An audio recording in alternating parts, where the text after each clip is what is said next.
Hello, YouTube. Welcome back to my channel. It is hot as hell. It is hot as hell here in London. We are going through probably our fourth heat wave of, I was going to say the year. Honestly, it feels like within the last 2 weeks, like it is never ending. Zara Larson, when we said never ending summer, girl, you got to call it quits somehow. You got to call it quits somehow. But hello, everyone. I have been very, very, very excited for today's topic, which is we are going to be going through and reacting to Jessi and Lily's podcast, the Do We Know Them podcast, where they did an episode on Joshua David Evans. Now, there's so much that I want to say before this. Now, first things first, a lot of people assume that there is drama between me, Jessi, and Lily.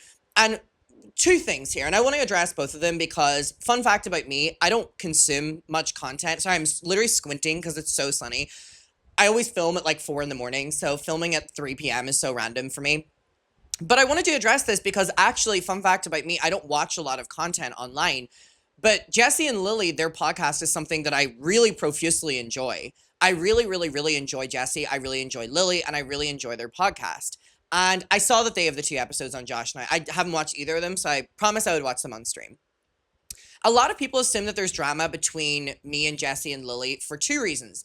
The first one is because maybe 2 years, no, I was living in Manchester, 2023, 3 years ago, oh my God, 3 years ago. So 3 years ago, I remember that Rich Lux, the ever so reliable, Rich Lux had made a video on Jessi, I think, and he was super, super, super weird in the video. He was super disrespectful, and he was just super nasty, and I'm pretty sure he was pretty misogynistic as well, and I reacted to the video, which goes to show how different my content was 3 years ago, because Rich Lux, the ever so reliable Rich Lux can go fuck himself. I have no time for Rich Lux.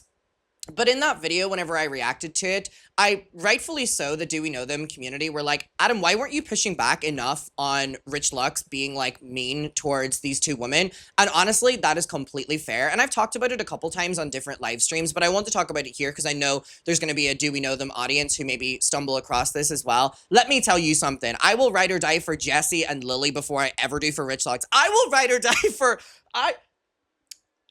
Charlie Kirk. I mean, it would be me and Charlie Kirk like this before it would be me and Rich Lux. Rich Lux is the bane of my existence. I have no respect for Rich Lux. Rich Lux can go fuck himself. But anyways, Rich sucks. I just wanted to clarify that first and foremost. I did a terrible, terrible, terrible job whenever I reacted to Rich's video. I can't remember exactly what it was, but I know that I did a bad job with it, and I really want people to know that I really like Jessi and Lily. The second, not we or Charlie Kirk. What did Rich Lux do? Baby, we don't have time to get into all that.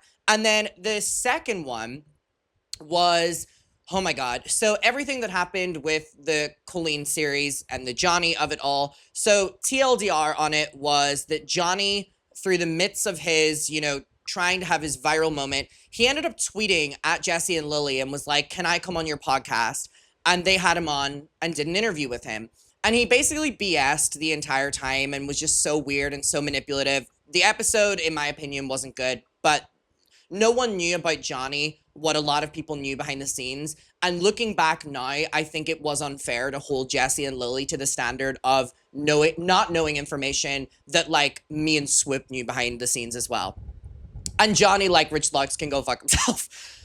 But anyways, I remember that I was pretty harsh on them for that interview. And by the way, I do also want to state that I don't believe that that interview should have been conducted in any way. I think Johnny being like, I want to come on your podcast, should have been a telltale sign.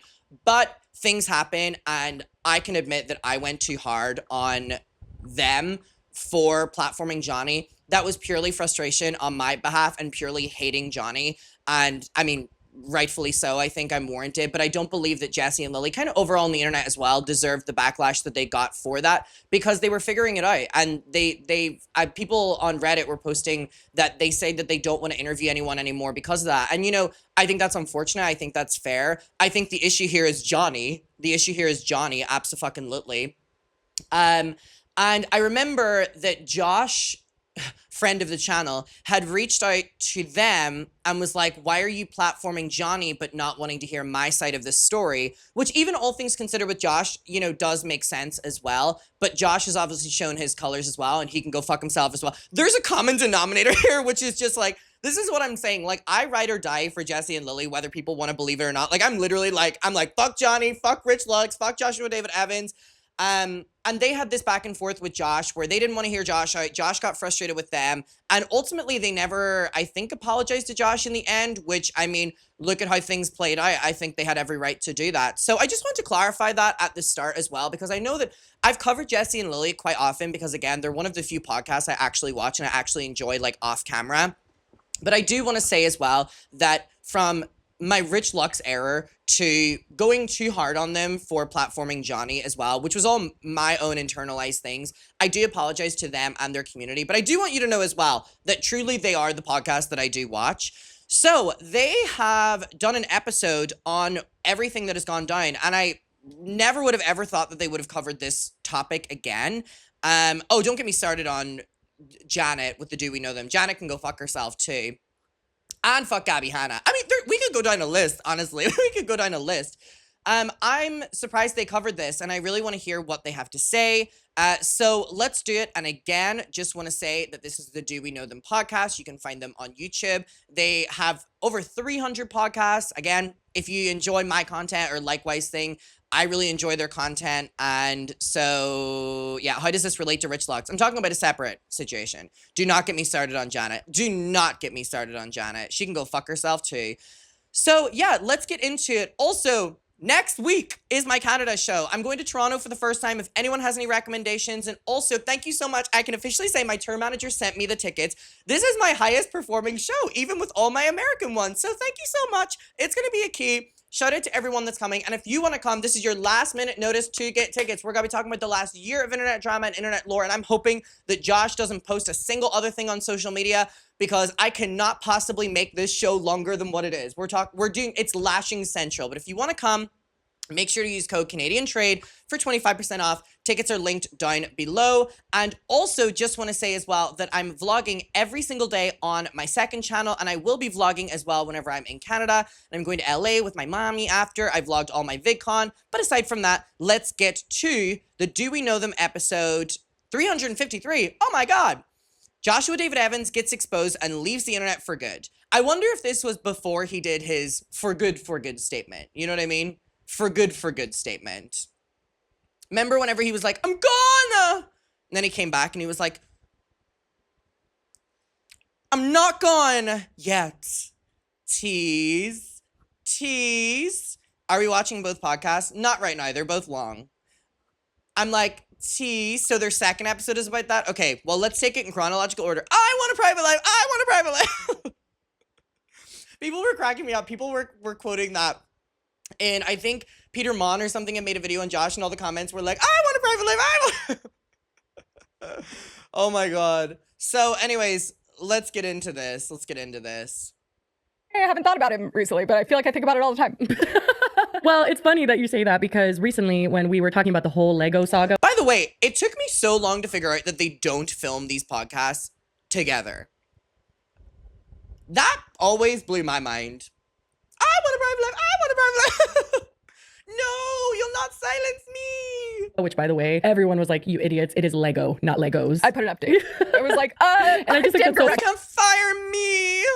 I quit. Yeah, they don't film these together. Isn't that crazy? There's like a separation here. They film it in their own studios. Isn't that crazy? My mind was blown when I realized that. funny, because we said it so many times. no, it is apparently a very controversial topic, though, that people like argue about all the time. Oh, interesting. Well, anyway, speaking of controversial topics, so we were covering the whole Lego thing, and then we actually got reached out to by one of the main people in that whole saga, and she asked to come on the show, and I mentioned how we don't do that anymore. And the reason we don't do that anymore is because we've only ever interviewed one person, and to say it didn't go well, who's that second person? Deaf Noodles. Oh my God, Deaf Noodles employee. Oh, girls. That is not a good lineup. That is not a good lineup. Oh my goodness me.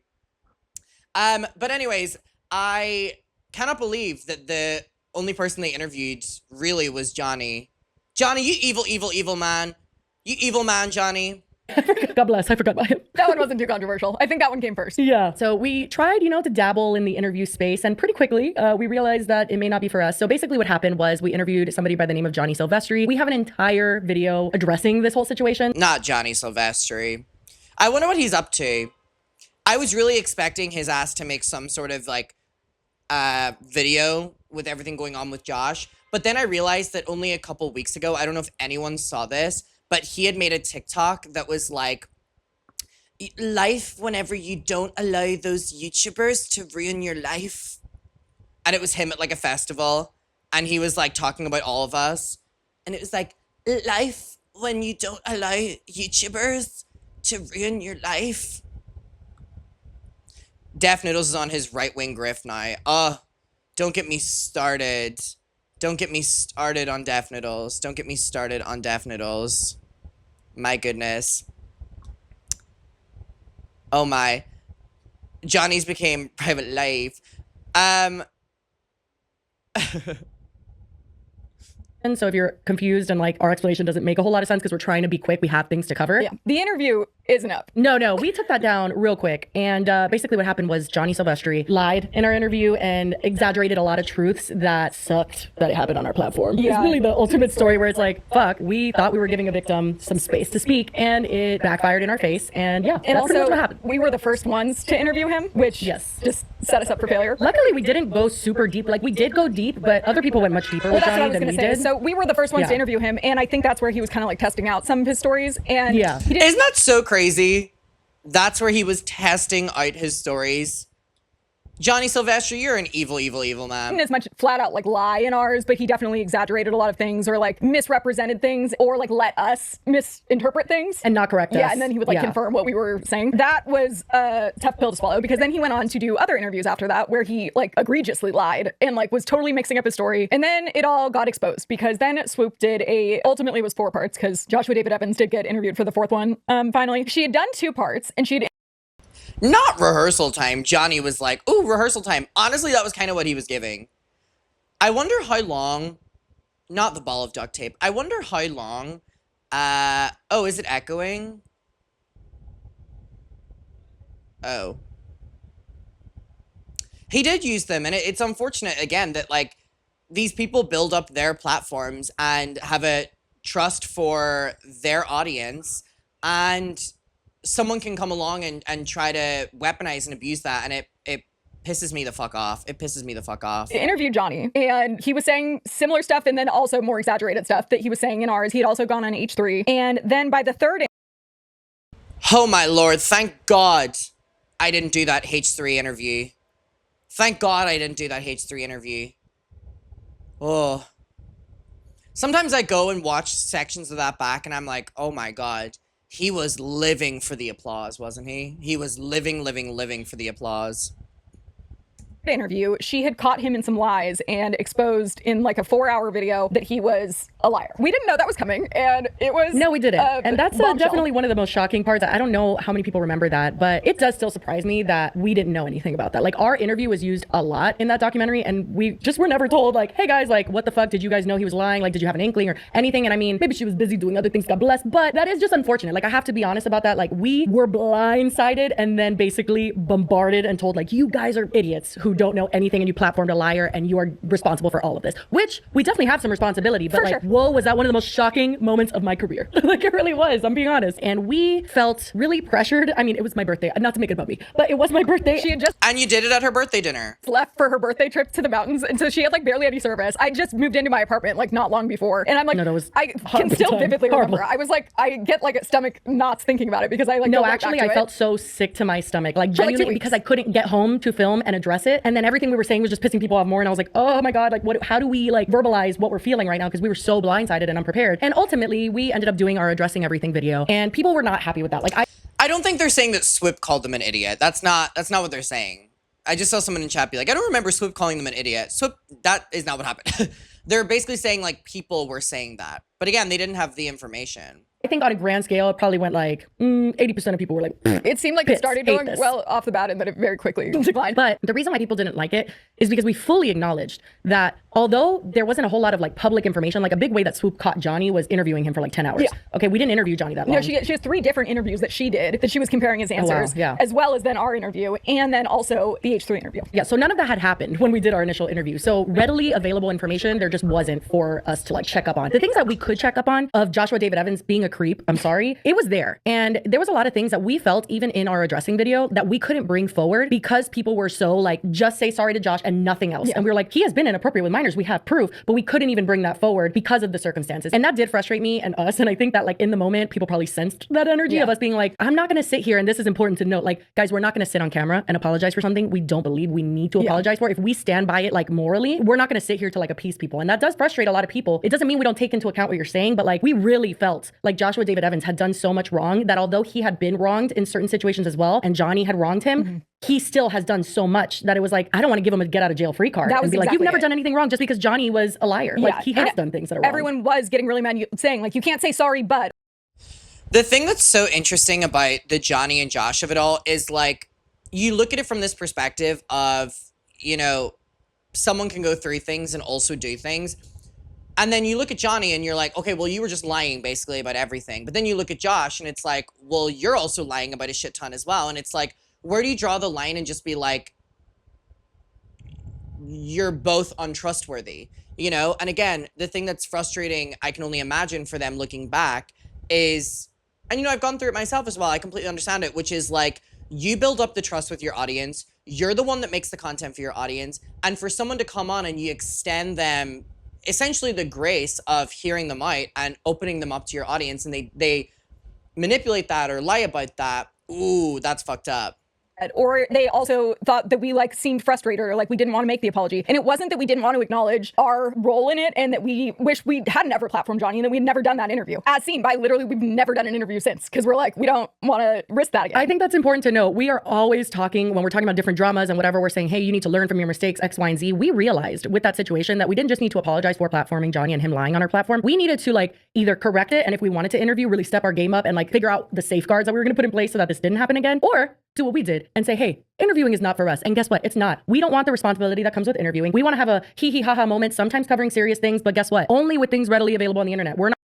I think that's a good point as well. It's like, and I think that's like the audience need to know that as well, which is like, what is the responsibility of the channel that you're watching? Is it like, Peter talks about this all the time, which I always find really interesting. I've heard Vangelina mention it before as well, which by the way, love both of them, which is like, a lot of people hold podcasters or drama channels or commentary channels, etc., to the standards of a journalist. But most people within this field will tell you that they don't want to be called a journalist. So you can't necessarily hold people to that standard because you're giving them that title, you know, because you're deciding that they're a journalist.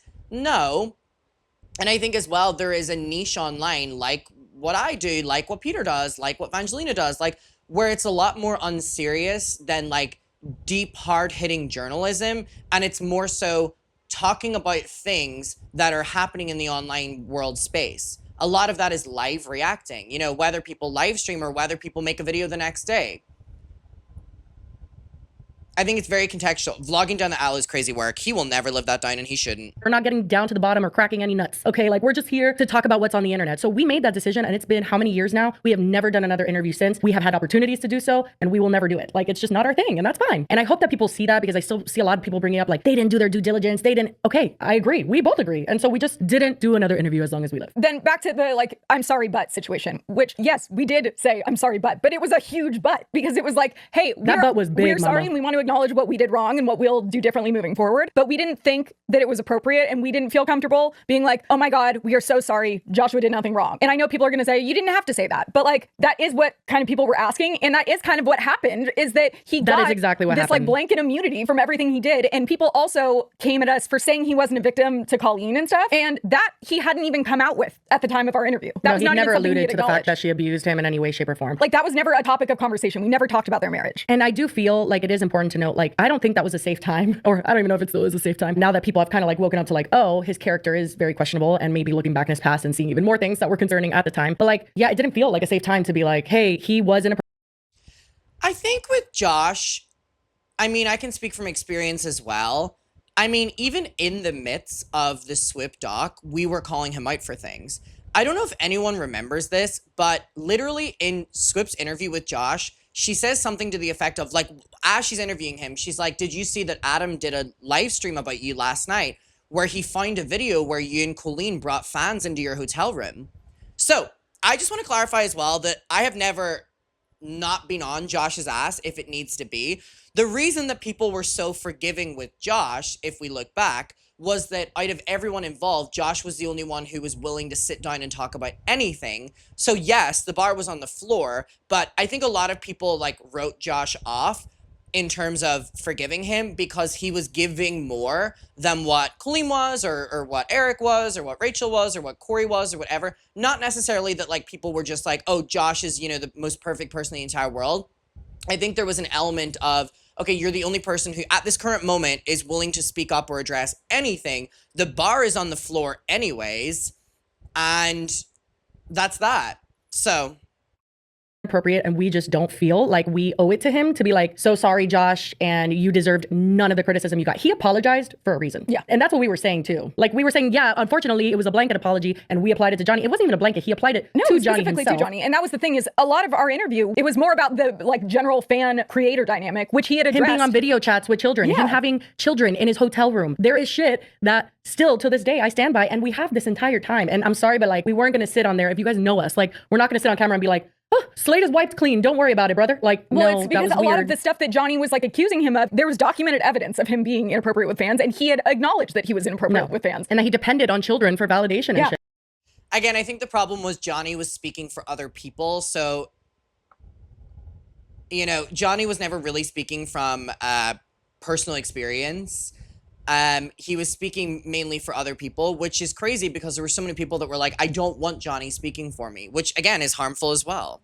Like there was a lot of things there. Anyway, that's not to be like, oh my God, we told you so now everybody knows Joshua. No, it was more that like we decided at a certain point that we also were like, we're going to acknowledge it. We need to apologize, but let's do it in a way that we will feel like we can still sleep at night and not feel like we had to like compromise our morals. And we didn't. And people did not appreciate that. But again, this isn't to be like, I told you so. It's just to be like, that's why. And like we saw a lot of red flags that people weren't acknowledging. And now those red flags are very much coming to fruition again. Even just in the way he's been like attacking Adam throughout this process. It's giving me flashbacks to exactly what he did to us when we said something he didn't want. Yeah, like obviously it's different because with him, you know, Adam is a victim of Colleen's, and so there's so much more like just energy there. Like for him to do it to Adam is just like ridiculous. Oh my God, even though I've been doing this for a long time, I guess maybe it's because I enjoy their podcast, but like whenever I hear my name be brought up and things, it's always such a fourth wall like moment of like, oh my God.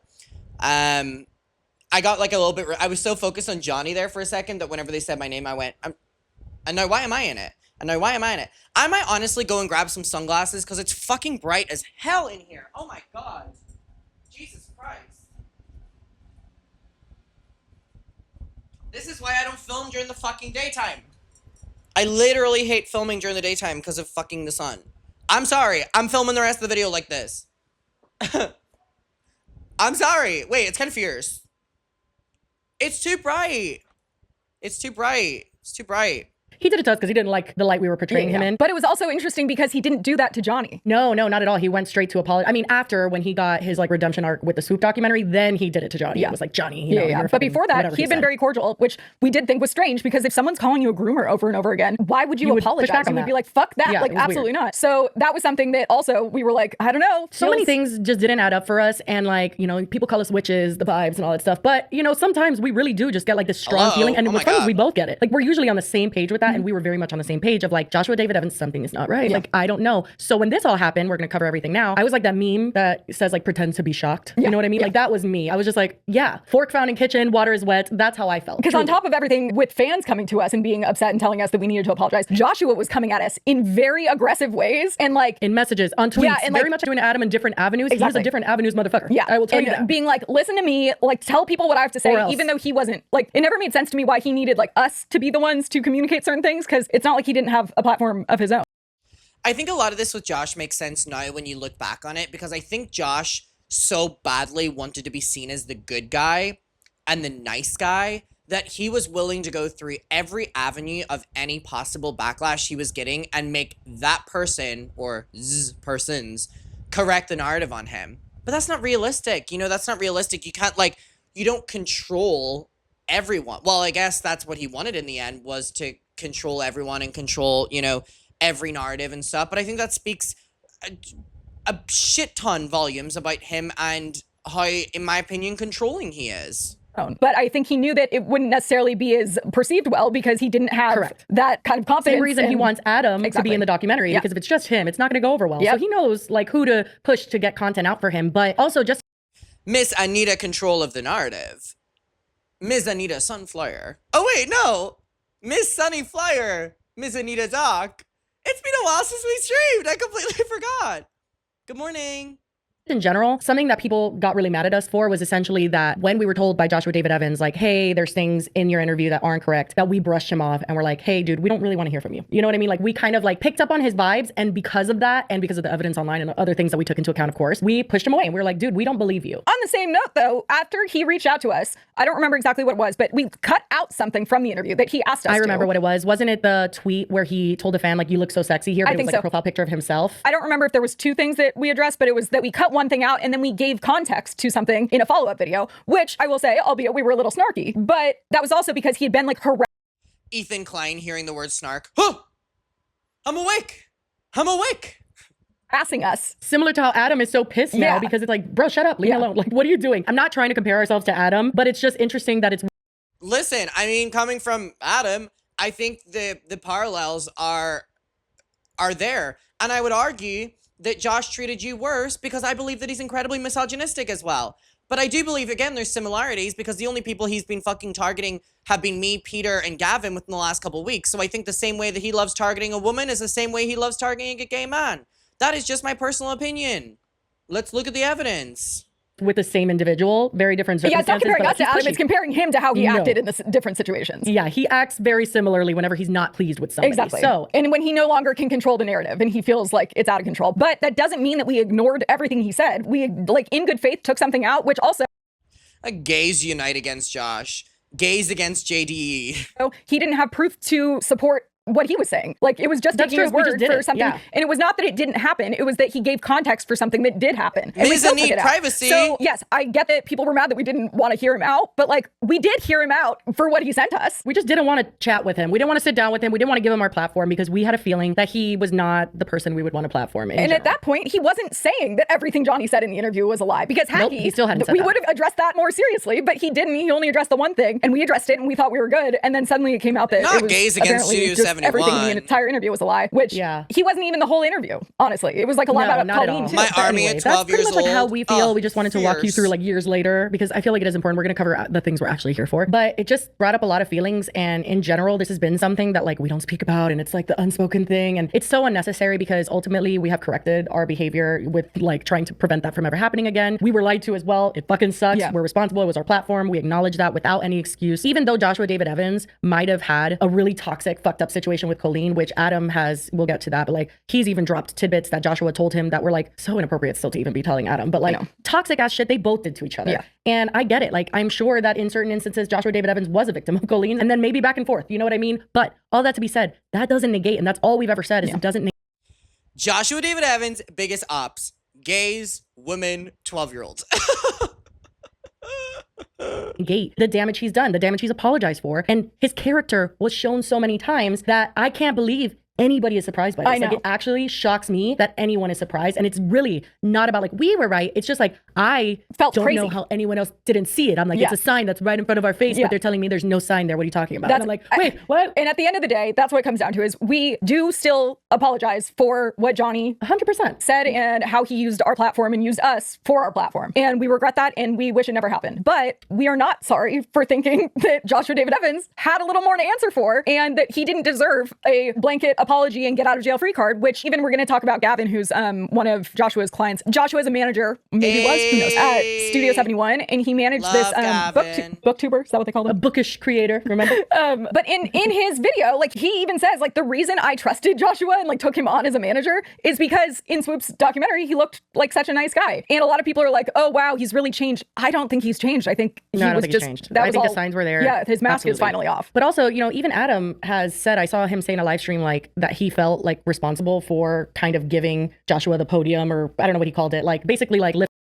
No, I do. And again, that relates to how he ended up treating Jessi and Lily, which is, I think I was a big part of Josh being able to feel that he could speak to people in that way. And that is completely fucked up. That's completely fucked up. And again, I'm not responsible for this man, even though he will lead you to believe that I have an army at 12 years old.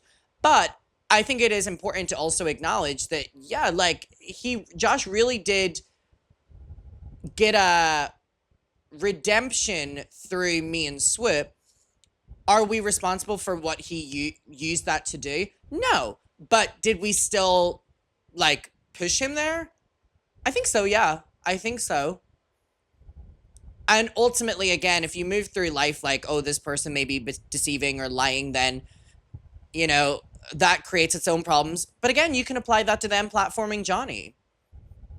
You know, were they to say to Johnny when he asked to do an interview, which, you know, that within itself is just like, so, whatever. Are they to say, no, we don't want to interview you because what if you're lying? Well, no, because then that's a not believe victims. It's very complicated. It's very, very, very, very, very complicated. Lifting him up. I don't know. I think that's very mature to even recognize, because I think they were all trying to do something good. Yeah. And they thought like, oh, we are exposing the truth. And I'm not saying that the whole series or whatever was like shit and it shouldn't have been made. No, I think that it did give, you know, the actual victims, even though I know like Johnny's, I think is still up and certain things like that. But like Becky and Oliver and Adam, like I do think it gave them the voice that they deserve. And it was a lot of good work research wise and stuff. But I do also think that the Joshua David Evans thing, like I never felt right. Like the sit down interview, like I never felt right about it. I know that she could only put so much in a documentary, but there was so many inappropriate things. Even just like the YouTube titles, like just that alone. Yeah, which like, I know people are pointing out now, but it's like those were up. Yeah, he still has the video of asking the kid to twerk. That's still up right now. I found that the other day. Like Lily found that. Look at this. Look at this. Be nice people. Be nice people. And what is that? Is that a? That's your face. That's my face. And on it's a on. button. And it's on his too. What's your name? Isaiah. Isaiah. Sam. Sam. Naomi. Naomi. You're wearing a Be Nice People shirt in your heart. In her heart. Yes, I am. Right. Cool. Can you twerk for me? I love that she just stands there. There we go. What are you doing? That is porn. what was that? That is porn. Straight up porn, bro. Okay, I do want to say something on that. Not to defend Josh there, but can you twerk is referencing the Miranda twerk. Wait, okay. I'm going to play this fair, okay? He's not asking them to twerk. He's asking them to do this, which was how Miranda Sings twerked. Like, that was her full thing, right? She would go like this. It was like her dance, right? Okay, I want to be a little bit fair here. He was not asking them, and him saying porn after was basically what Miranda would call inappropriate. I just want to clarify again that, like, there's certain things that, you know, this moment here, to be fair, is referencing a Miranda Sings moment, not anything else. It's still weird, absolutely, but that's on the Miranda character rather than Josh. Bro. This is twerking. I'm not born. Okay. Say Be Nice People au revoir. Be nice to people or we're blocked. So like, I just genuinely, like, those are things that I just never could wrap my mind around. And it's just like weird. And we always felt weird about Joshua David Evans. Yeah, absolutely it is still weird. The context of that is important because in the Swoop doc, there were certain moments where they talked about Miranda being porn as well, and a lot of people genuinely interpreted that as Miranda was telling kids to watch porn, that it can still be inappropriate, but I think it's important to know the context of those things. Is really the point. Like, that's just really what we're trying to say, and that's why we couldn't come on camera, and we're being like very honest with you guys right now. We couldn't come on camera and be like, oh my god, we agree 100%, like innocent, completely, not guilty, you know what I mean? Like, we just couldn't do it. We couldn't and that's stomach it. literally, we felt crazy. So, like, I don't know the amount of times I said, like, am I taking crazy pills? Like, Yeah, I know was I like, do take why- crazy pills does for my depression. No one else Like, sees what's going it. on? I'm just baffled. But let's get into why this is all coming up now. Which, Yes. Sorry, we had to address all of that. ironically, because of another documentary that was maybe getting made. I don't think so, probably anymore. You know what this reminded me of? It's like, oh my god, this is just a metaphor, okay? Oh God. But like, you know when somebody like steals something and they get away with it, and then they get away with it, and then they get away with it, and then they're like, let me try one more time, and then they get caught. Like, A pretty good analogy. And also, I'm just like, now that the dust has settled, I'm like, what did he want from this documentary? Well, I know he wanted a book deal. He was talking about that behind the scenes. But I'm like, did he not get everything he wanted? Like, if he wanted a book deal, if I put myself in his position, if he wanted a book deal, why did you not try to get one in 2023? Are you that lazy? You know, your wife wanted to be in the entertainment industry. Why didn't she want to be in the entertainment industry whenever you did the Swoop doc? Are you that lazy? It takes you 3 years? Has the book been written? I don't know. It's so strange. So strange. Really, really, really is so strange. That's what I felt this was. He got greedy and he got away with so much, and people were like, Joshua David Evans on the pedestal, like, don't worry. Granted, he wasn't making content or anything because he does his YouTube manager stuff, and it's not like he tried in that way to like profit off of it necessarily, but I think it was enough for him, the redemption that took place in his eyes. It felt like, Healed his ego. finally, like people see me like so differently than they used to see me when I was married to Colleen and the divorce and all that stuff. But anyway, what I'm gonna start with is basically the start of how Joshua entered this whole conversation with Adam McIntyre, or how the public became privy to it. Because like this was happening behind the scenes, but it wasn't until this where people really started putting two and two together. Also, I edited this for brevity's sake because these are like VODs. They're Adam on Twitch. He re-uploads them to YouTube. So I chopped it together so that we could understand. Oh, I hate seeing clips of myself. Oh, I didn't know there were going to be clips. Oh, I didn't know there was going to be clips. You know, I upload so much online that I'm like, shit, whenever I see it again, I go, ooh, who's that? And I go, and who's that? And a little better. A month ago, I got reached out to. It's so funny. I can always tell the time period of when I stream because this is my Bulldog hoodie. So I must have just came back from Amsterdam. That is so funny.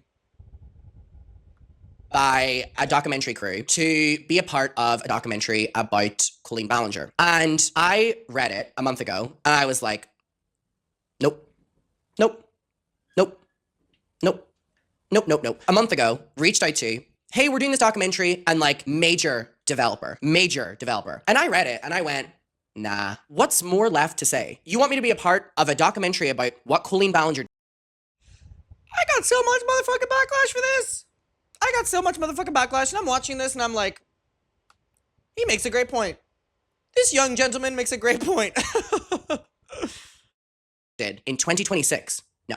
I called my mom and I was like, what do you think of this? And my mom was like, well, what are you thinking? And I was like, why would I do this? Why is there That young man. a documentary being made about this in 2026? With all due respect, and I will speak exclusively about me here, like my story. Who cares?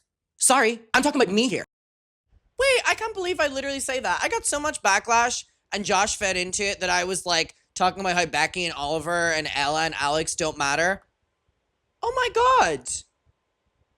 That's so crazy. I literally say just speaking about me specific. Ah!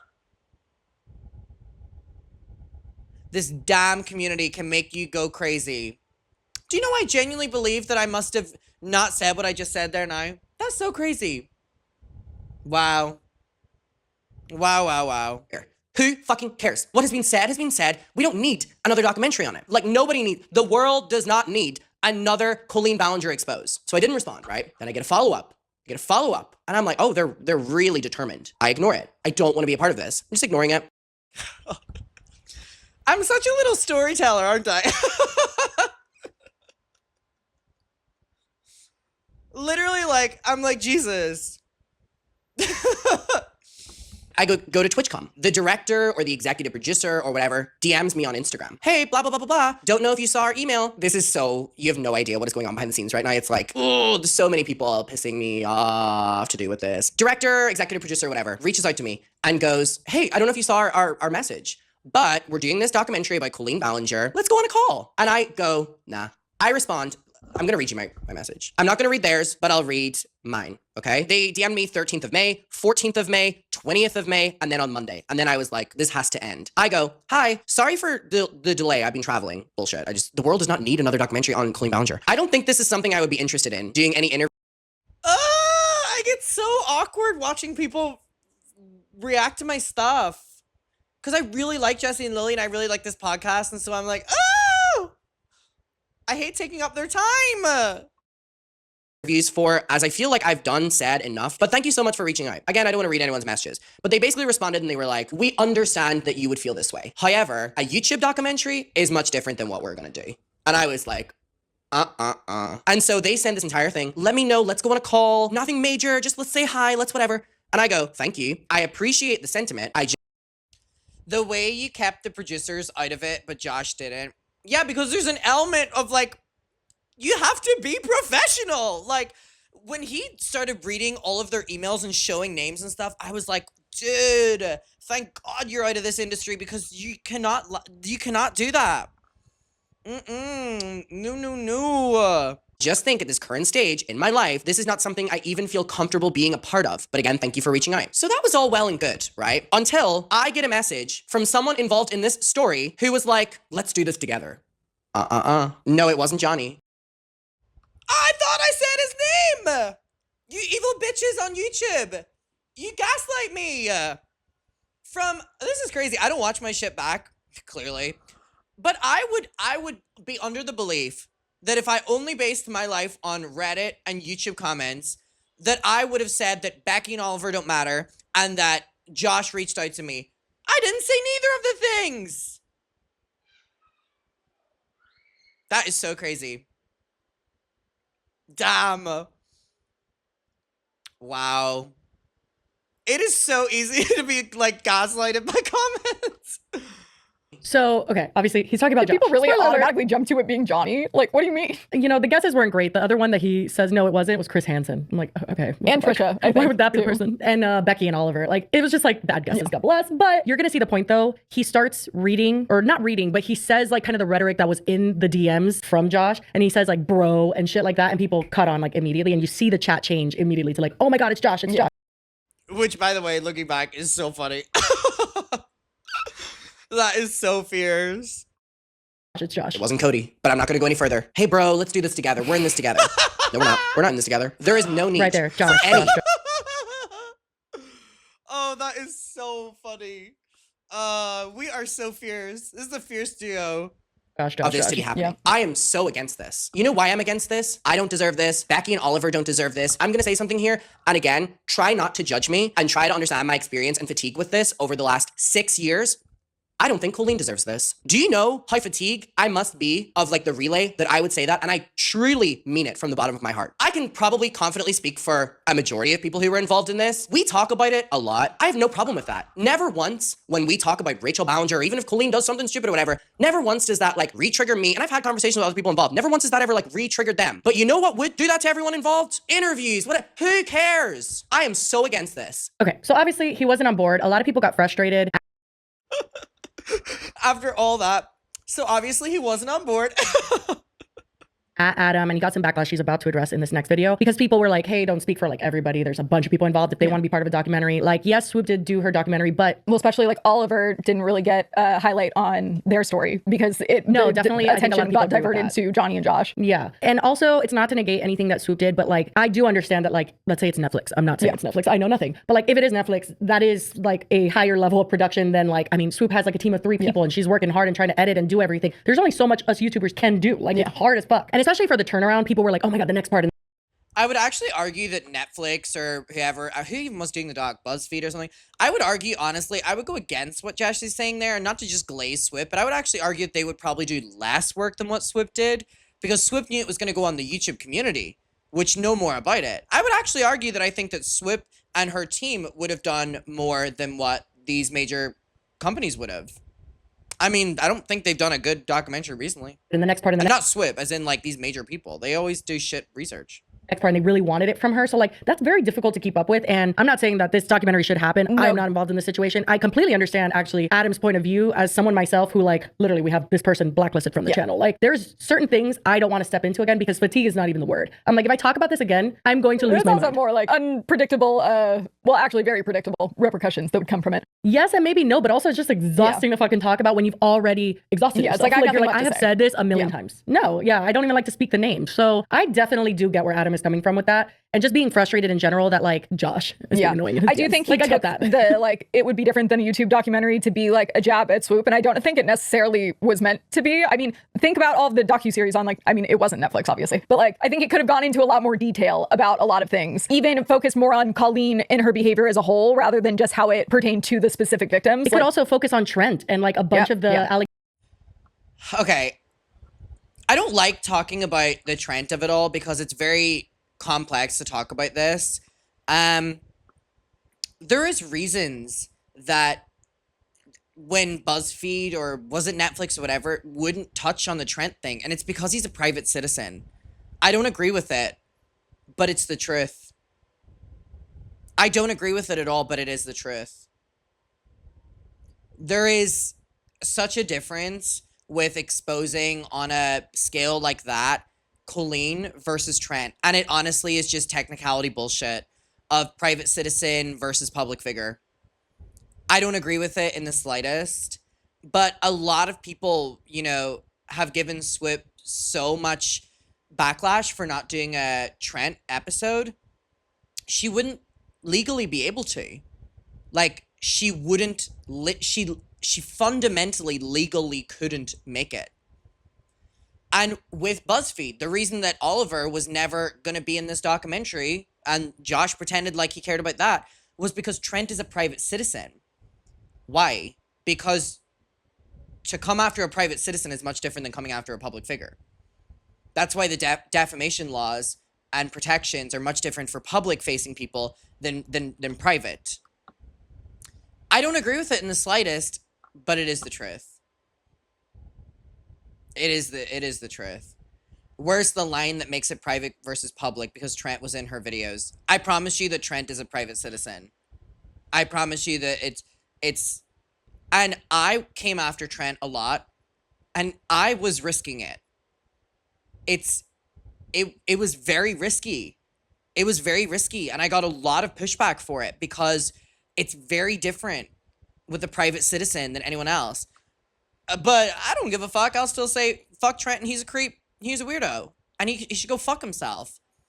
A lot of people don't understand the legality technicalities as to why Trent has never been on this grand scale. We've made videos on it, yes. Just sounds like they're protecting him. They do not give a fuck that it's Trent. They do not give a fuck that it's whatever. It literally is just that. It's private citizen. It's just that. It is. So, it's unfortunate. I don't agree with it. But that is the truth. There was like a lot more that didn't get delved into as much. Yeah. Yeah. So I do think that that's what they probably meant. But yeah, I think he took it as like, oh, they're basically saying Swoop's doc was trash. And I think overall he was just annoyed with them in general. Now, people did guess that it was Josh, as we saw in the chat. Yeah. It was pretty undeniable. Everyone was like in agreement. And then Josh decided to comment on Adam's YouTube video re-upload of what we just watched. And he says, Adam, I just watched this. And honestly, I'm really disappointed by the way you chose to approach this whole thing. You know damn well people knew exactly who you are talking about. You presented the entire documentary situation with a lot of anger and certainty, despite not having the full context. Here we go. Full context. You never have it, I guess. You don't have the full context if you disagree with what Joshua thinks. If you agree with him, whatever context you have is full. That's plenty. And he's totally fine with that. And then encouraged a negative reaction from your audience. What makes it even more frustrating is that I genuinely wanted to talk with you about it beforehand and get your perspective. I reached out and you never responded. No response is a response. But isn't it so crazy as well that Josh is like, I don't respect Adam and his disgusting audience of snarkers. But yet he was saying merely a week before, he was like, I really wanted to have a heart-to-heart conversation with you. Okay. If you had, you know, I have plenty of doubts and concerns myself. Yes, I was excited about the possibility of this becoming something positive, but nothing was finalized and I've never treated it as a done deal. What bothers me the most is that it could have been a conversation. You could have simply replied and said, I think this is a terrible idea, and I would have listened because I respect you. How can you encourage a negative reaction? He doesn't get that he just provokes that. Josh, you just fucking provoke it. Value your opinion. Well, according to Adam, he told the people from the documentary that. Yeah. So they should have relayed that to you instead of using you to get to him. Yeah. Instead, we're here again. I'm asking you directly. Please respond to me. Talk to me, not about me. Oh my God, this is like giving me flashbacks. And then he just says, bro. Like one line just says, bro. What the fuck? I don't know. Edit to add. You're literally making content about them right now with thousands of people watching, but tell others not to? How dare they potentially make a doc? Proceeds to make more videos about the same thing. Only okay for you, I guess. To have such a confident take without even speaking to them. Wow. Getting sloppy. I'm appalled at you, brother. Getting sloppy? Like, what does that even mean? I mean, like, I'm telling you, he starts going, and he did this to us too. And yes, granted, we have at length talked about like not having Johnny on would have been the ideal situation. Yeah. But he went straight to us being like, you guys are like basically like you do slop on the internet. And they were like, you just want money and you don't care and you'll never, he literally said you'll never be like Swoop. Yeah. And the reason being, and it's, I mean, we don't do what Swoop does. So like, you're right. But like also he only praises people who praise him back. Yeah. And great point. Great point. And those people he will flip on and obsess over if you don't do everything that he wants. That is a very narcissistic exchange. I'm not diagnosing him. I'm just saying. No, observingly. And it's a pattern that we've seen a lot with him. In general, him saying like, I was excited about the possibility of this becoming something positive. That to me is weird because I'm like, what do you mean positive? Like he wanted a part two. He wanted Swoop part two. It's positive for him. This wouldn't be like a positive for society thing. It's like, no, it would be like a guilty pleasure watch that people are like, oh, let's look how bad Colleen was. Not let's look at how good Joshua was. Because guess what? You probably wouldn't have ended up getting a very good edit in this documentary regardless, I think. It's just interesting how he went about it and how he really saw it as like. It's also crazy to me, in one of Josh's videos, he shows his emails with the documentary people, and he genuinely said something along the lines of like, if you don't show me in a good edit, I don't know if I'll be able to survive this. Now, I've already told you multiple times, but one thing Joshua David Evans is going to do is, trigger warning here, he's going to suicide bait and suicide dump. I cannot describe to you how many times he's done it to me. And I know that he's done it to a lot of other people in this fucking story. And it's unbelievable. It's like, you can't even talk to someone who does that. It's like, they just immediately shut down the conversation. He did it to the documentary crew. Like, oh my God, this is going to be my next, like, he can get that high again from getting a bunch of public support. And he wanted it. And for maybe other reasons. And he was in a dark place, which I know that his dad did pass away. And I'm very sorry about that. And I feel for him. Oh, I didn't know that. That put him in like a dark place. And I think that it was wrong of him to then try and like attach all of his emotions to this documentary is what would like maybe pull him out of it. Because that also hinges on everyone else being involved and stuff too. That's everyone else's trauma that they have to bring back up. It's energy. I mean, there's nothing more soul sucking than having to do that shit. Yeah. Like sitting down and being like, guys, this is what happened to me and here are the receipts and reliving it over and over. Not only that, but being questioned. It's an interview. Josh, it's not like you don't go and just talk about yourself. You go and you get pushed. Just got here. Why are you wearing sunglasses? Because if I don't, I'm going to be squinting like this. Do you see how bright this room is? I'm filming at 4 p.m. I normally film at 4 in the morning. We're also going through a heat wave, babe. If you've ever seen my vlogs, my bedroom, it is floor to ceiling windows. And they're also chic. Over again. I'm sure that Adam is being very genuine when he's like, I don't give a fuck anymore. And that's why he's saying things that rub people the wrong way. Like, oh, Colleen doesn't deserve this. But I get what he's saying. He literally said like, she's performing to like 50 to 100 people. Like she has pretty much lost everything. Yeah, exactly. Like, I mean, yes, she is trying to still like maintain her career. What's left of it. Not someone saying he's undercover. Right now. They are chic though, right? I bought them at an airport. Yes. It's not working. But I guess aside from the Raven interview that she did was not, Oh my God. not awful. good. That she's not like out here like adamantly denying everything still. And like, there's not really much to accomplish with the documentary. I think he means like, there's nothing to expose. Everything's been exposed for the most part. I think it could open it up to a wider audience, but like, if he doesn't want to be a part of it, then like, fuck off. I think especially with his portion of it, with the Adam portion, because like you said, Oliver and like there are other parts of the story that could be highlighted, and I think that would be great. But if Adam feels his story is done online, then his story's done online. Like that's it. End of story. One Literally. for Joshua to presume that he gets to be a part of the positive, like he gets the positive outcome from it. When I'm like, He just wants to attach himself to the positive outcome of it. well, no, he probably wants it. He probably wants it to focus on his like stuff with Colleen. Like you said, I don't doubt that he experienced some abuse. Like they both seem fucking awful, to be honest. So I'm not surprised that there was a lot of stuff going on in their marriage. But as you said, also, Adam has brought up recently, he was doing manipulative, abusive stuff to her as well. It's not like I'm sitting here feeling bad for Colleen, but it's like, I don't know why he would think that he would come out of this with just a positive portrayal of him. Because if anything, I think they would dig deeper into like all of the negative stuff that he hasn't addressed yet. I agree, but also in his defense, which is a really weird sentence to come out of my mouth, it has happened before. He has gotten out with a very positive light shining on him, and that felt really good, and he wanted that to happen again. And that's why he thought, I can go straight to Adam, and Adam's got my back, like we're totally gonna do this together. And Adam's like, I don't want to do this at all. So I get why he went for it, but I think it was stupid. That's why I think he wanted Adam so much involved, is because he thought Adam co-signing like and doing it like with like, oh yeah, me and Adam are pals, then it would like hopefully open him up to getting portrayed in a better light than he would if it was just him. Because if it's just him, they're probably gonna look into his past and look into all the stuff that he did, which I don't know how anyone ever forgot about, because it's like he wasn't just like married to Colleen. I mean, first of all, he was married to Colleen, so like come on. But then like he was doing stuff independently of Colleen and with Colleen that was inappropriate. And it's like, do you think he just like really adamantly disagreed with everything she did and stayed married to her? Like he was somehow like super morally too. sound to one of the least morally sound people in the world. It just like, it that doesn't makes the a math lot of isn't sense to my mathing. brain. Yeah. But anyway, this is Adam after Just Trish reacted to his video, because essentially some people thought it was Trisha that he was talking about. Saying She's bro. like, no, it wasn't me. Yeah, so Not Trisha saying bro. Not Trisha saying bro. weird. Love We're not it. going to watch the portion where he's actually reacting to Just Trish. We're going to watch the portion where he kind of like directly speaks to Josh and then talks about how people misconstrued what he said. So I want to talk about the recent episode. My Brazil shirt! I got this in Hollister like 20 minutes before filming this day. Of Just Trish, because they talk about what we have been discussing, which is this Colleen Ballinger doc that's being made by this like mainstream developer or whoever is picking it up. And obviously I've talked about it and I've said my frustrations with it. And I also just want to clarify that a lot of people are misinterpreting what I'm saying and are getting me backlash because of it, but they're interpreting what I'm saying incorrectly. So let me re-clarify myself and maybe give more information, because clearly I've not said things that make sense as to why I'm pissed off about this happening, okay? So the reason that I'm pissed off about a Colleen Ballinger exposed documentary happening in 2026 is because of the fact that I spoke about the fact that the people behind the documentary have been reaching out to me for over a month now, and I've been ignoring them. I haven't been responding to them. And when I ultimately respond to them, I just get like, right, but like, let's go on a call. We can talk about it, blah, blah, blah, blah, whatever. And I'm quite frankly, I'm bothered by it. Like, leave me alone. I don't have to do this. I don't.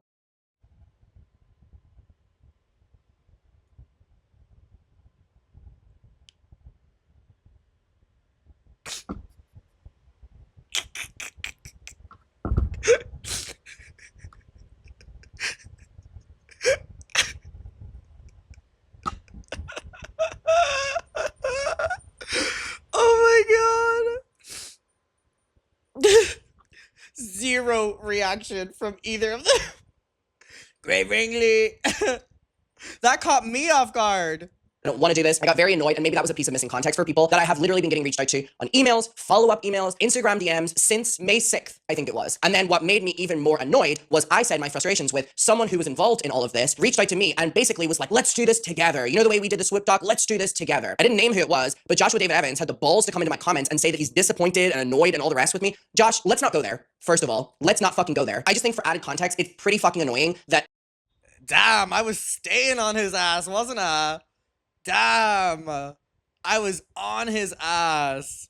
I have gone out of my way to not be involved in something that has been for a month, over a month. You know, Adam, do you want to be a part of this? Adam, let's meet, let's do a Zoom call. Let's just say hello. Let's just do, trying to get me involved in this. Clearly don't want to be a part of it. Said that. And then it's, this will be very different than just like a YouTube doc. And I also got like a message that was like, think of like the media connections, whatever the fuck they phrase it as, basically implying like, you want to do this. You want to do this doc. Feels cheap, feels tacky, and I just quite frankly don't want any part of it. That is fine. That was what I was trying to say, right? A lot of people were saying that it was disrespectful for me to be saying this and all the rest, and I guess I wasn't fully painting the picture of what is going on because I was trying to protect the identity of people involved here. That's what pissed me off. And that was why I called this person out who now has basically told the world it's them because Joshua David Evans is coming into my YouTube comments trying to start a fight with me and trying to like make it seem like I'm trying to be the biggest victim of all and of Colleen and no one else can speak up when that's not exactly at all what I said. What I said was I don't want any involvement in this, so can people leave me alone? The director or the executive producer or whoever the fuck it is has been in my fucking pussy for the last month. Oh my god. Oh my god. I am so shocking. Oh my god.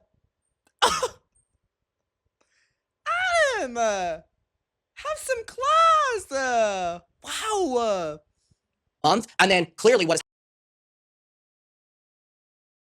I got a little giggle out of Jessi for that one. happened here from my understanding is that, well, I know that Josh signed on to be a part of this and his partner as well. Sorry, like there's Okay, that's a whole nother layer of this. Whole mention. We just got a whole mention. Lasagna shit fucking pile of crap that he lets everybody know. So like in between Adam being frustrated, he like drops little tidbits of like behind the scenes stuff that we wouldn't know about. And one of them is that Pamela, Josh's wife and his best friend, which Pamela obviously wasn't Josh's wife when he was married to Colleen Ballinger because multiple wives are not allowed in the United States. But that was interesting to me because other than like her sitting on camera and being like, oh, it really affects him, I can't see why she would be involved. That's what I think is crazy and speaks a lot more to Joshua being a little too self-involved and trying to use this as like his ego boost, I guess, is he even says later on in one of his videos, because if you don't, I assume everyone watching has probably seen all of these videos. God, I hope so. Yeah, but if not, Joshua at one point is like expressing how like gross it is that he says that the documentary people like had Pamela's info and like didn't reach out and like how dare they not? And I'm like, why the fuck would Pamela be involved in this? Like Pamela's last on the literally, list, like honey. she has I don't know nothing what to do you're with this. talking Like about. Jessi said, what is she gonna do? Like, oh, it really affects him. Like it's not about you. It's about Colleen. So like Oh, the honey, fact but that he it is. thinks that Pamela is so integral in like making this documentary work and how they needed to reach out to her shows that he thought it was gonna like be about him and he could use It it, was all the as a Josh redemption. documentary. That's Yeah. what he thought. Josh.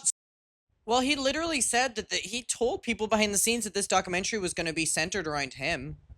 He said that to me.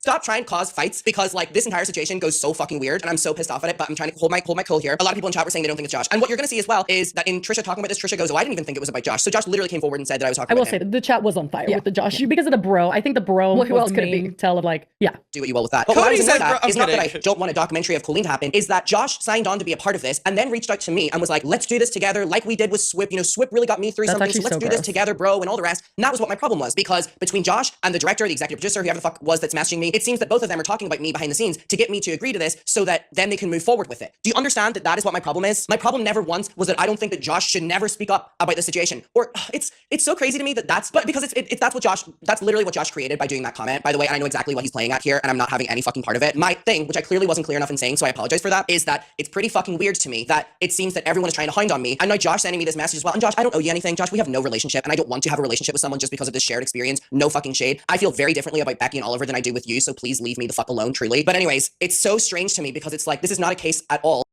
Damn, I'm low-key on fire in this video. This is fierce. This young man, he's fierce. Of, this documentary's I'm like, wait, I understand how this like content is like enjoyable for people. I'm like, wait, I'm entertained by this young man. I'm entertained.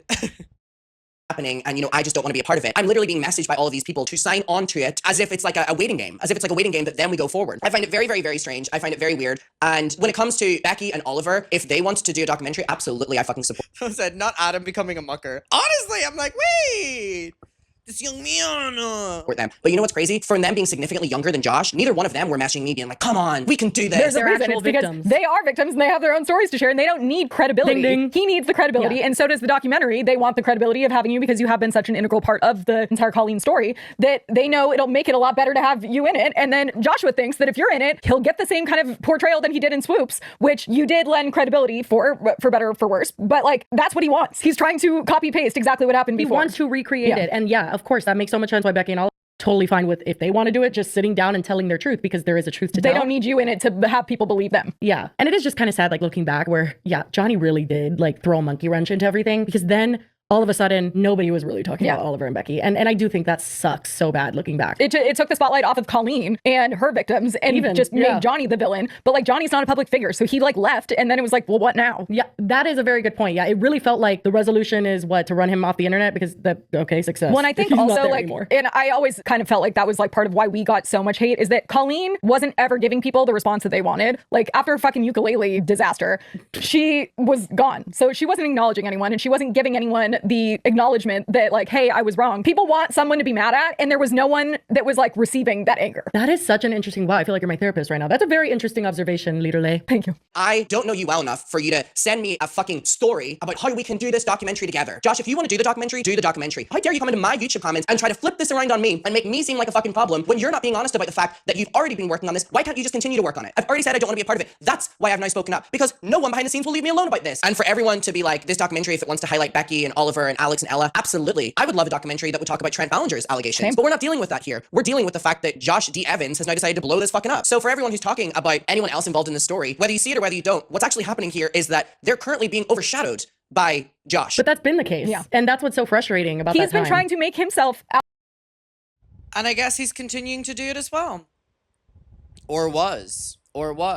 to be a victim just like you guys. And that's why we didn't want to give him the apology that he was asking for, because he didn't want us to just say sorry for platforming Johnny. He wanted us to be sorry for like being snarky and like not He wanted believing us him. to pretty much be sorry for doubting him. Yeah. Like forever doubting him in the first place. and was very angry about it. if he wants that, he's gonna have to pry it from my cold dead hands. Right? Because I'm sorry, I've seen too much shit. It's like Jeffree Star. Like, I'm not saying they've done the same things, but when you've seen too much, you've seen too much. And you're just like, Exactly. no, you have a questionable character. I'm not interested in displaying in a positive light. I don't When think like you he deserve said that. he was That's what I saying the felt. right things during that time period where it was like, oh, I care about the victims, and he was like being very outward He was facing. doing his best. Yeah. For sure. He did a good job, because apparently most of the people out there He believed tied that him. mask on with like, you know, when you have to like put your foot on something and like tie it really, Yeah, like that's yeah. how he tied his There was mask a double on. knot for sure. Yeah, I definitely could peek behind it and I saw it. We but saw the like, you know what I strings, mean? He yes. definitely did do that, and I understand why some people kind of fell for that. But this display, like what he's gonna do, we're gonna watch his 2 videos, probably fast forward and maybe not watch all, because to be quite frank, it creeps me out. Like, first of all, the first video, his mic, Narcissistic it sounds like he collapse. swallowed his fucking mic and was talking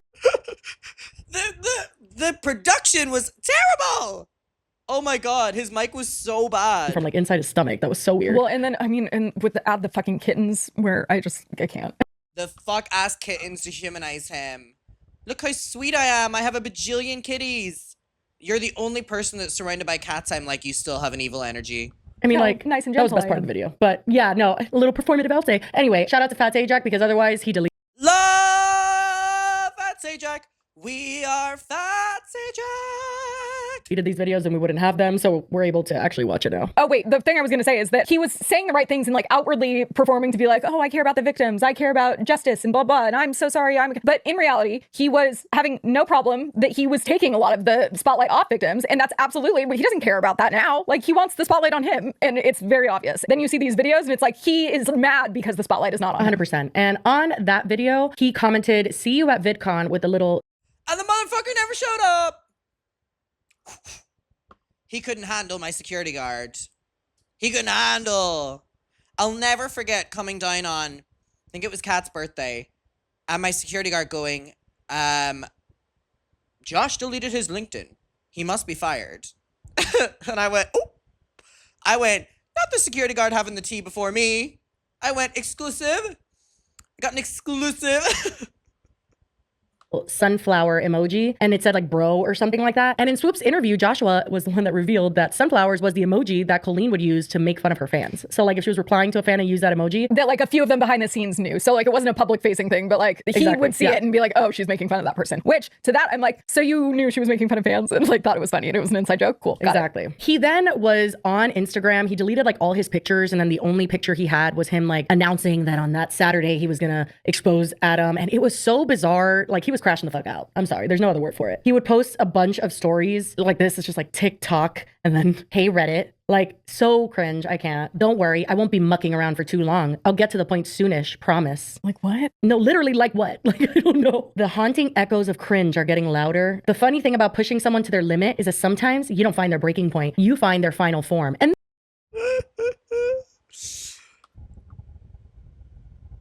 Sometimes when we live through these things and it's so in the moment, it's kind of hard to kind of just acknowledge how ridiculous it is.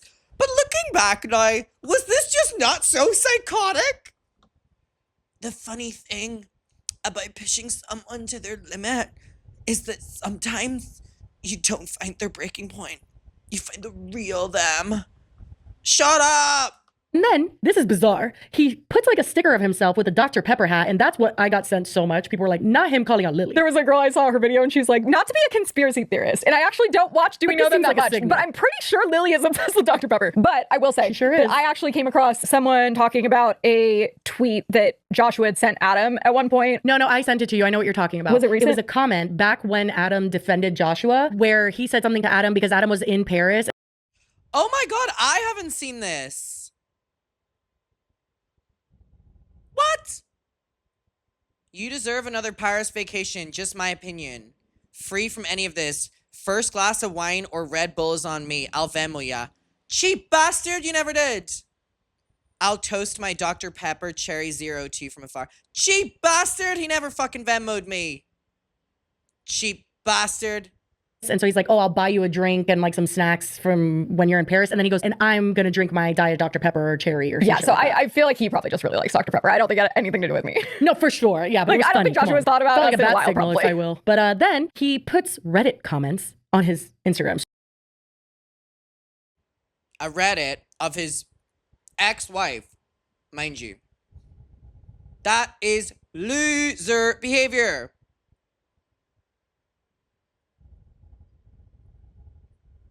And you're posting like not comments, not even just posts. Sorry, great idea. That's going to go awesome. And it's people saying, you think he'll be able to clear things up? And someone else says, no, he will wuss out and be, quote, nice and not say anything of value. That's what he always does. He ramps up, then chickens out. And then he says, oh, you're talking about the be nice to people guy? I can't wait to introduce you to someone. The real him. Batman. Jesus, what the fuck? Yeah, like, just you, buddy. And here I thought it wouldn't get more cringe. And then he says, and here you are talking about it. You're almost there, cupcake. He's right, it got more cringe. Oh my god, the fucking like, yeah, you don't know, bub. Like, I don't know, Yeah. like he's trying to give like, I don't know, it's very weird. Let's start watching Josh's very big expose on Adam. No! That was extremely damning. Lots of proof, lots of evidence, lots of concise thinking. He's a really good speaker. Sometime after the 14th, They're so right. The mic is so fucking terrible. How is the mic so close to him and it sounds so fucking shit? maybe a day or two later, we hopped on a call with a few of them, and the call went well. They told me on May 14th, 15th, 16th that I was the first person they reached out to. That feels like such a weird thing for him Like to a say. 'Cause he's like, brag? me first. So I'm saying he just never gets it. It's like even in your trying to come at me, you're still basically saying how they reached out to you first. No one cares. It's not a competition. Me Yeah. first. So just so you guys know, me first. And I don't think did he just say they told me I was the first person they reached out to? Yeah, I doubt that happened. I'll take I guess things that maybe happen they for said that on the passenger. phone call or something, but they definitely don't say that in his messages that he shows in a later video. That's what they told me.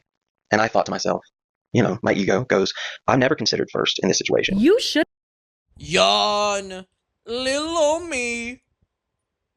Little old me. I'm never considered. Everyone hates me. shouldn't be. Hello? Exactly. Like You were should have never been involved. considered first. That is so insane that you would ever even appreciate that. That's Yeah. something you should push back on and be like, hey, why haven't Go you talk reached to out to the victims. victims of Yeah. Colleen? Because he thinks he's the victim of Colleen. It's a I good can't point, believe someone would actually. even value me like that, aside from Swoop. And the meeting went well. Nothing was on the record. The narrative has not been established. Just conversations. But in talking with them, they started to paint a picture like what they were going to do was not just the stuff that has been covered, and it has been covered very well. They think there's a bigger conversation to be had. And I was intrigued with that idea. Really? Because the bigger conversation makes you look like shit. If you get in What is the bigger conversation, motherfucker? You're not getting your book deal. Cupcake.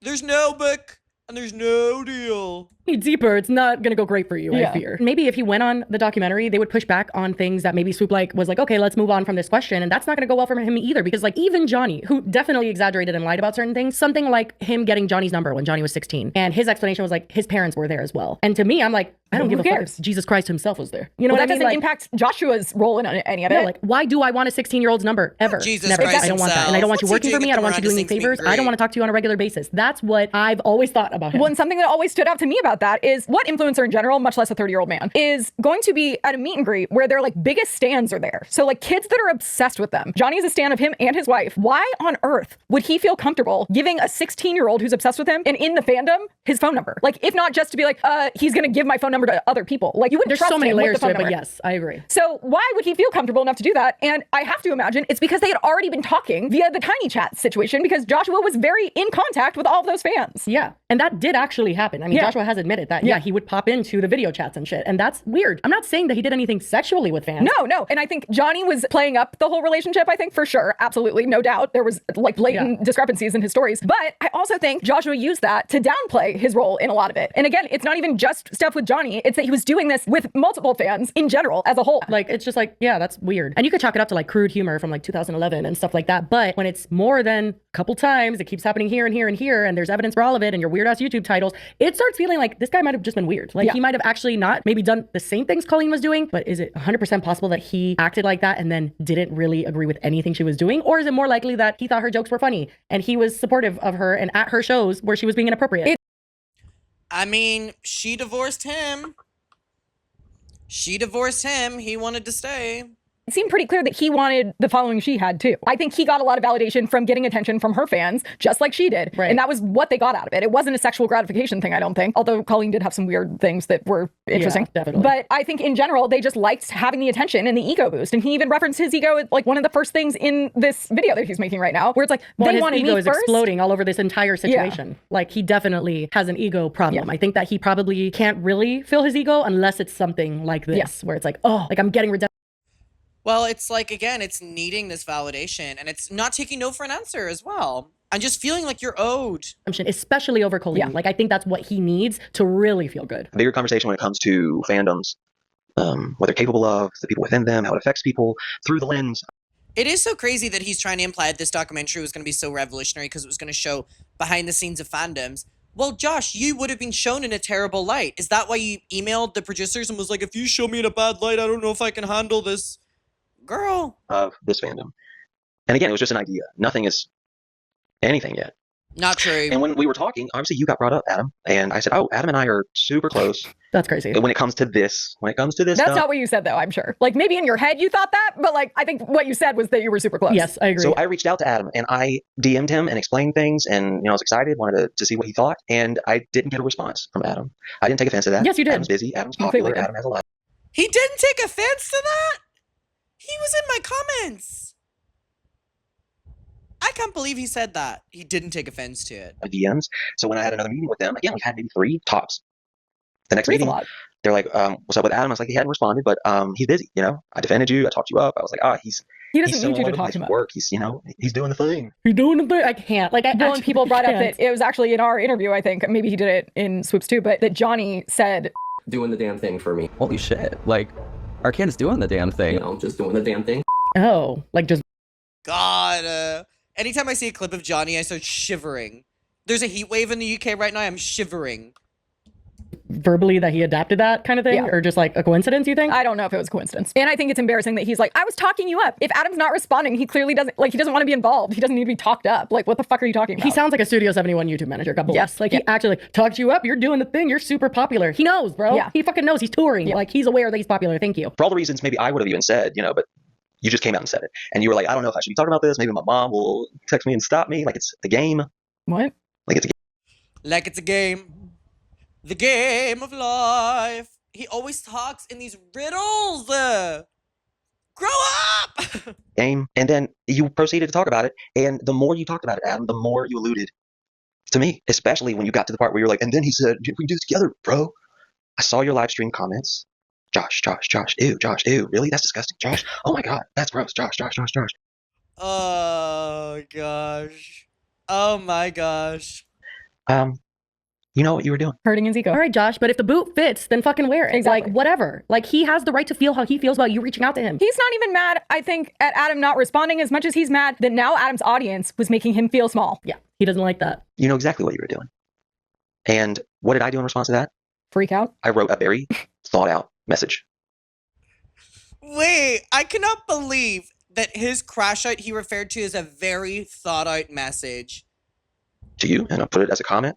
And then I sent that message over to your DM because I don't know where you're going to see it because you don't respond to me. You don't look at me. You don't look at me is so weird. Like, the verbiage and is strange. also, like, you publicly commented, though. Like, if you just wanted him to know, like, come on, you know he was seeing your DMs, and that's why you were mad. Right. Because you knew he just wasn't responding. Because apparently you saw that I wrote to you. You saw that I reached out to you. So why wouldn't you message him again unless you wanted to make it a thing? No, literally, he goes on and on about that, about like feeling like Adam should have messaged him. And it's so weird. And I can understand maybe an inside thought or like him talking to his wife, he would feel that way. For him to come on camera and like really lay it down that like, Adam, like you knew and this and that. His Okay. next step was...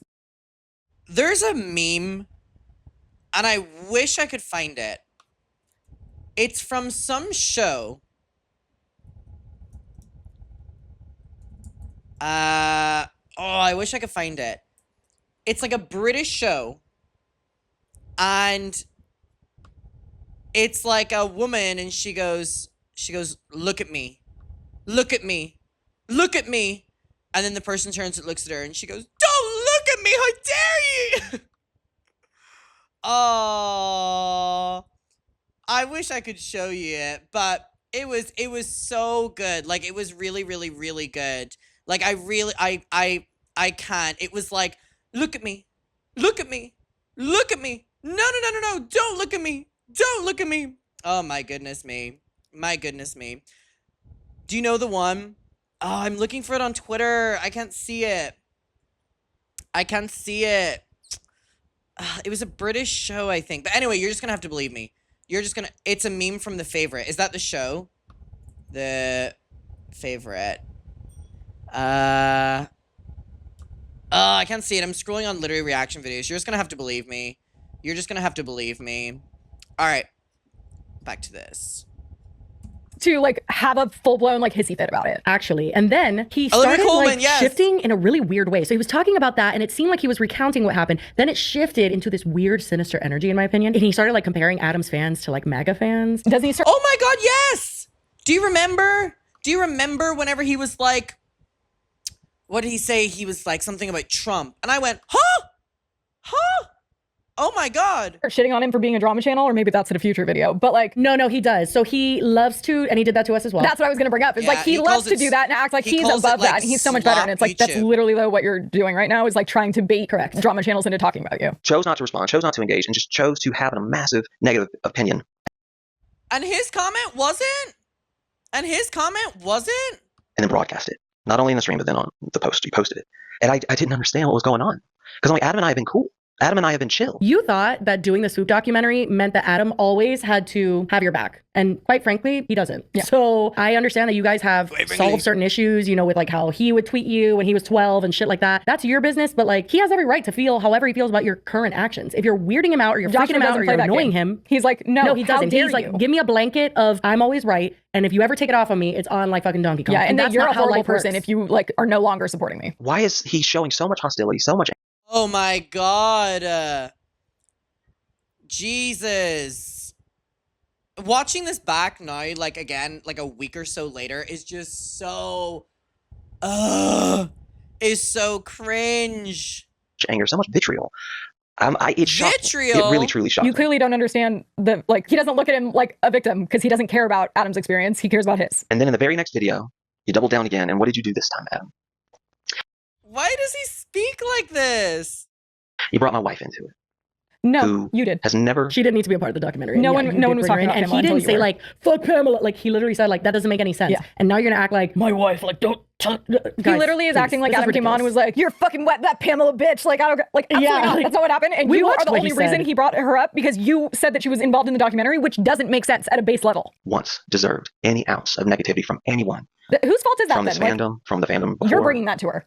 For you to bring her into it, it showed me something that I had been wrong about you, and something snapped in me. Oh, it was the Pamela thing that made him snap, not just him being ignored. Yeah, no, it's definitely He's gonna become a preacher so soon. He's gonna become a preacher so soon. I believe it. I believe it. I believe it. I believe it. Y'all talking about politics in chat. You've lost your privilege. good husband, Lily. Come on. When that happened, I remember like this anxiety wave hitting me, thinking like it's happening again. I see his comments, I see them coming after me. It's 2026. How in the world is this happening again? Why is he? Oh my god! It literally is this self-victimization is fucking insane. Is literally fucking insane. I can't. I can't with it. I really can't. all of this when it could have just been a conversation? I'm sorry. I'm maybe reading in between the lines, but like it's happening again to me gives like I thought I beat this. I thought that nobody You're not thought reading negative it. That things. is If they did think negative 100% things, what people that were is. literally pushed down and like don't think negative things about Joshua David Evans. He thought that he had figured that out, Yeah. and he didn't realize that his new actions could negate that, or that people could look further into him, Yeah. or whatever the case may be, and feel differently about him. People are allowed to feel differently. I think again, this says so much about himself, which is just needing and wanting control at all times. Situations are nuanced. This is an extremely nuanced situation. Every victim has their own story, Mm-hmm. and people have a right to be like, actually, Joshua, you're kind of creeping me out right now. Yeah. Like, you know, and he just like, what? You guys aren't allowed to think that. And because he's doing it by disregarding someone that is a victim, that he doesn't care what Correct. Adam feels, and it's all about what he feels, and that he needs to be appeased so he doesn't feel bad about himself because, oh no, now people are mad at Joshua again. Where I feel like we've talked about in the past, if you're like gonna get canceled for something, then you can expect if it's something bad for the rest of your life, you're going to have to keep apologizing for it. You don't get to be mad that people are still mad at you about it. And Yeah. And also, I think it shows a level of insincerity to be annoyed at people now whenever you had no problem with them questioning you a couple years ago because you were willing to learn. he is mad that people are mad about anything. Precisely. I don't cry often, especially since my dad died. But he fell to his knees. And the sounds that came out of me, This is such a I weird was on thing the to share. floor, This hands, is actually knees. insane. I've never heard those sounds come out of my body. I don't know if it was, well, I do know what it was. Pamela was there, holding on, crying. And all I kept saying was, I can't do this again. I can't do this again. I can't make it this time. I won't make it this time. Well, out of what? Oh my lord. Oh my lord. And there you go again. I'm not gonna survive this. I'm not gonna. Oh my god. He's so dramatic. He really is. It's insane. There it is. That's what I'm saying. It's him saying, no, my book deal. That's what it is here. God. What? Get off the internet. That is so, in my opinion, manipulative. Like Get off he does that a live. lot where he'll say like, basically, I wanted to unalive myself in order to invoke this Like how serious response it from is people. for him. Yeah, and I think that that's Manipulative. really strange and manipulative. Yeah, like the fact that Adam's video made you wail as if like a huge tragedy happened. Like I understand you're saying it traumatized you. I think what genuinely happened is that you do have trauma from the Colleen days because everyone hated you in the divorce. Then everyone hated you because of Johnny and like what was coming out during Colleen being exposed. And then you got your moment and you thought that that was it for you. And I think you realizing that wasn't really it for you. And now the person that like kind of was like supporting you and people felt like, okay, like maybe we should hear Joshua David Evans out and stuff. He doesn't want anything to This is gonna ruin the tour. What tour? The JDE comeback tour. do with you. And that's why you were wailing. And I think that's super weird. It comes down to Sorry. he's no longer, he wasn't in control before, but he thought he had control over the situation. And now he doesn't have control because Adam's not listening to him and he like can't handle it and is crashing out because of Yeah, that. And it's crazy exactly. to me that he says that right after saying like, oh, I don't cry much, especially since my dad died. But then he's describing something that would be like a reaction to finding out that your dad died. Yeah, it's very obviously strange. Yeah. I'm sorry. It's like I can't look at this and be like, oh, like he feels. No, this No, is it's weird. weird. Why am I Yeah, like, watching you this? need Why to are you go to saying any of therapy. this? This is him comparing the Muckers to MAGA. That's fun. I just decided, let's have some fun. This Oh, here won't we go. seep into your heads for like 99% of you. And again, he speaks so smug, and it really is just like very abusive to me. I think it shows a pattern with him, which is like, I control you. He literally said that about me. He was like, Adam, the only person I control is you or something. And again, it's like, if anything, he shows a level of being like he's out of control, but he loves being like, I control the narrative. You fell into my trap. You're the one who had to leave the internet because you can't handle it. You But I'm get going it. to say it anyway. The more you leave comments on my page and on Reddit and pick me apart, analyze me, He's trying to reverse say you're psychology. They need disappointed to in me, stop say him. that I'm Yeah, Lily's right. He's trying to reverse psychology, and it's not working because you contradict yourself constantly. Like, you're acting like you're in full control. You control us. We're the little fucking bitches. You're so mindless. But it's like, this is eating you up more than it's eating us up. embarrassing, say that I'm too old, He's say not all smooth. the things. All of you that spend all of that time, all of that energy towards me, I want you to know that now, because of what Adam did, truly, and I do mean this, it is so validating to see negative comments from you guys. Oh my lord. It's so validating. Wailing on the ground with my wife holding on to me like someone just died. Like, are you joking? I don't know what he's doing. It's like he's delivering a speech, like a Joker speech or something. Truly, Like, this is his villain so origin story, except for that, like, he was always a villain. The issue is because I've seen a lot of people being like, oh my God, I'm so mad at myself for believing him before. And while I do think it's crazy that no one saw it before, I'm so dead. You're like, well, I agree. No. While I do think it is crazy that people didn't see it, I understand that people didn't and they wanted to believe that he had changed and stuff. And I think how he positioned himself was very strategic at the time. And he would talk to everyone like he was learning and he was appreciating everyone's input and blah, blah. He doesn't want your input if it's not something that's positive. And that's what we learned very quickly. And here, he's like very much taking that mask off and separating himself from everyone because he's better than all of you. And he doesn't need what you have to say. And he's like, it's just a joke to me. At least you're having fun. It is insane. It's like, my God, I'm playing the game. You guys are playing chess. You lost your job and you had to leave the internet. The rest of us are doing better than you. And it's like, it's clearly not a joke to him. Yeah, and not to sound like Shane Dawson diagnosing Jake Paul, but I do think it's very interesting that he was able to, in that time, invoke like the response he thought people, like he was just like mirroring. He was doing, I feel, like he was just saying what he felt he needed to say. I don't know how much of that was authentic. I don't think a lot of it was. I said in the beginning, he was saying all of the right words during that time, but I think that was with the goal of making people think a certain thing, and he was able to control what people thought about him because they were giving him the opportunity to sway their opinion either way. Now, when the opinions are already been formed, he can't sway it, so now he's just like fucking crashing out. Yeah, but I feel like this Joshua was always there. Content monster guy. And you are the little dementors who... The little dementors. Bitch, you lost your job and had to leave the internet. You lost. If you're gonna call this a game, you lost. wait for instructions on who to be upset at, who to go hate on. And again, typical behavior from these type of people. You love channels like this until they call you out, and then they're slop. And then they're slop. Who to rally behind. You were fine with that when it benefited you. Exactly. You loved that, actually, when it benefited you. That's why That you is were the trying internet, to get baby. Adam to do the documentary, because you wanted to harness these so-called dementors. Yeah, dementors is crazy. Yeah. Like, actually. This entire video is crazy. Valuing bullying behavior, gossip stuff, things But you loved it until now, motherfucker! that have no merit, while the world is insanely Oh, give me a break. destructive, sad. I hate when people do this. When they get called out for something and they're like, guys, the world is burning around us. Why are you focusing on this? You know who does that? Jeffree Star. Jeffree Star got cancelled for racism and he sat his ass down on a gold couch and went, guys, Black Lives Matter.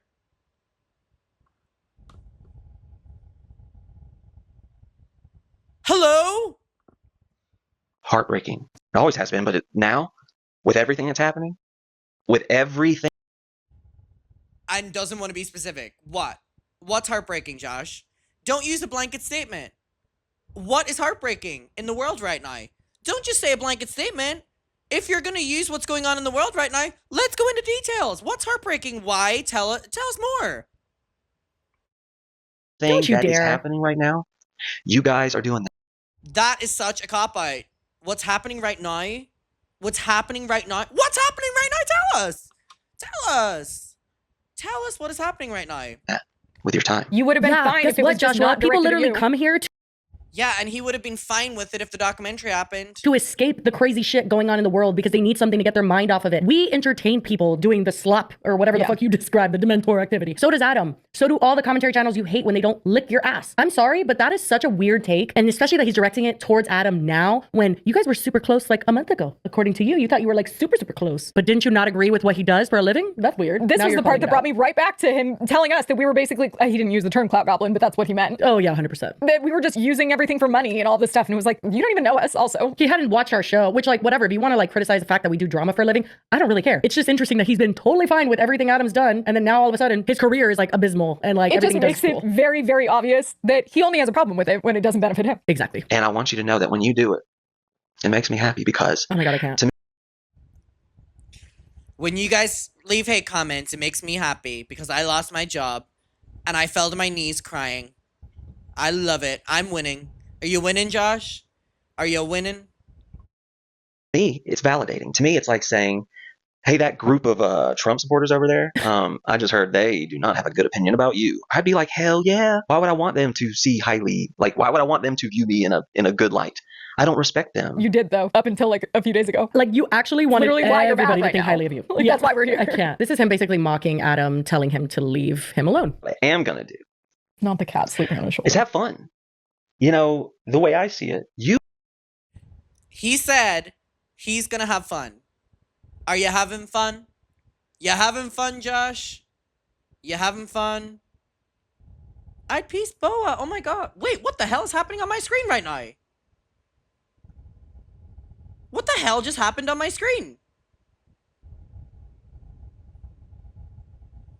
What the hell just happened on my screen? I don't even know. It's never done that before. All right, I didn't even know I had set it to that. It must be because I'm streaming on a new computer. All right. He goes, I'm gonna have fun. Thank you so much. He goes, I'm gonna have fun. I'm gonna have fun. Yeah, you're clearly having a lot of fun. Enjoying that unemployment. you have made thousands and thousands and thousands of dollars off of me, Oh my God, my his face, eyes. my name, my story, my trauma Oh, your trauma. that you played Oh. a part in, my brother. How about Oh my god, this is so crazy. Watching it for a second time is even crazier. the What trauma world are we you living played in? a part in, you asshole? Like, I don't. Whoop whoop. Like, he's ridiculous. His stance right now is like he's never done anything wrong, and he was traumatized by Colleen. God like the rest bless. of them. Like Adam has said that he's bullied Joshua on Twitter when Yeah. he was 12 years old and stuff. He was 12 years old. Yeah. Like I think of it like in my situation, there was a few stands that really bullied the fuck out of me. Like they were like really bad. And guess what I did? I made fun of them in private, like a decent human being. I'm sorry, weirdos on the internet who are talking shit, who are obviously either children or like dumb. I'm not going to take their opinion seriously. Adam was 12 and you're still now being like, that's my trauma. Well, and it was that at you the played a part in? direction of your ex-wife. Exactly. It is. It is funny. It is funny. Your trauma. Generational trauma. From 12-year-olds. 12-year-olds everywhere. That's the whole other thing. He was being manipulated in that situation, Exactly, yeah. even to begin with. And then second, he was 12. He was probably My favorite thing, I've never said this properly in this moment, with Josh saying about the 12-year-olds who were bullying him. It's so funny because Josh had older middle-aged women bullying Colleen on his behalf from the Gossip Garden, where he would message them. Which is so funny to me. I'm like, wait, you had a problem with kids bullying you. You were getting adults to bully your ex-wife. Uh-huh. Uh-huh. talking like a 12-year-old. God bless. So like, what do you? Oh my God, I'm sorry. This is weird. You've made so much money. And then you said, you know, leave me alone, Joshua David Evans. Leave me alone, I can't. Joshua David Evans. And my response to that, Adam, He is so insufferable. Oh my God. is okay, I'll leave you alone once I'm done responding to every single thing you've ever said about me. He did not get that far. He did. Look how cocky he was. I'm going to respond to every single thing. All right. All right. Lost your job about 2 videos in. Good job. You winning? What? Up until like a week ago, it was all positive. Joshua. Literally. Like Like, I mean, obviously overwhelmingly before the positive. swoop thing, it was not positive. Like I think he was negative towards Joshua before Yeah. that documentary, but for a while now, he has been speaking positively about you. So my God, can he not have an opinion on you? Jesus Christ! Not if Turns it's into, bad, like, but that's the how whole thing. dare you? He crashes out as soon as he doesn't feel like he has control over the situation, or it's not going to be positive for him. Exactly. Now we're running a little bit long on this episode, so here's what we're gonna do. We are gonna play his apology. It was very cringe. I don't really want to sit through that again, so here it is. I've had a lot of time to think.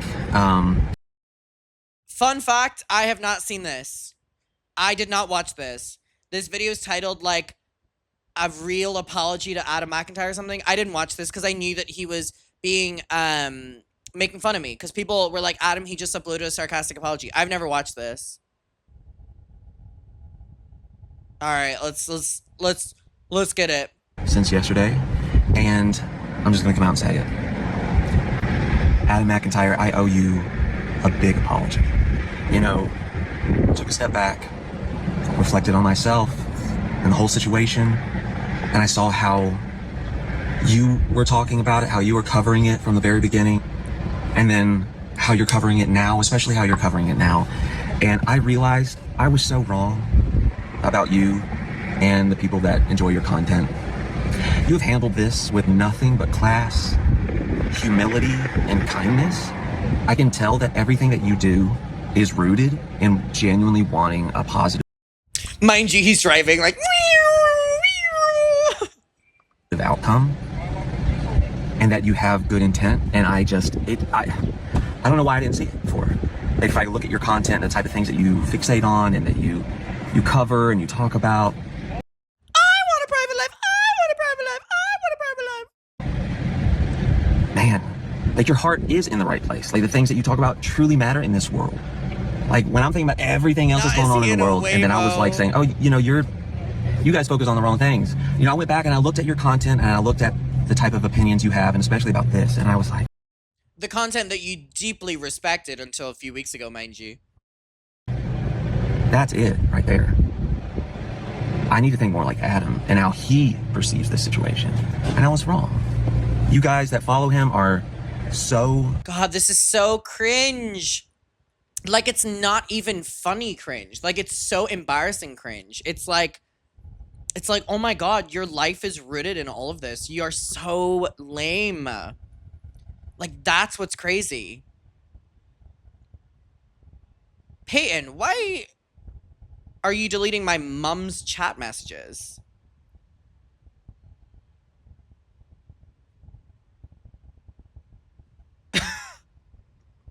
I'm literally just seeing, like, Sinead McIntyre's comments are being deleted. Please don't silence my mother. emotionally intelligent. It's so obvious how you think for yourselves. You fully understand the situation. It's like this thing with Josh again that we keep talking about. Like, he truly thinks that he is in control. But he's not. He's not. You're good, Peyton. That you're talking about. And that you guys are also rooted in, I don't know, that kind of source of like goodness. I can see it in every comment, every Reddit post. So Adam, I just... Where is he? This place is so loud. I'm hearing tractors, cars, planes, crashes, wind, tornadoes. Like, oh my God. just want to say, like... Why the fuck is his phone picking up on every noise? I'm sorry, man. I had Adam all wrong. He's telling us information and twisting it in a It's so loud. way that is so healthy and is so forthcoming of the purity of his soul and like how he wants this Dude, there's literally a tractor driving past him right now. to all come about. It's oh, and the point that you made that we were never that close and that like I took that the wrong way. God, you're so right. I did. I took that the wrong way. I took you inviting me and Swoop over to spend time with you and your mom. Oh my God, he's fuming. I still haven't seen this. Oh my God, he really is so fuming that I don't want to be his friend. Oh God. Oh God. God, he's so cringe. for hours. I received that as like we were on like cordial terms that like. Oh my God. He meets me 3 years ago and he's like, no, we're friends.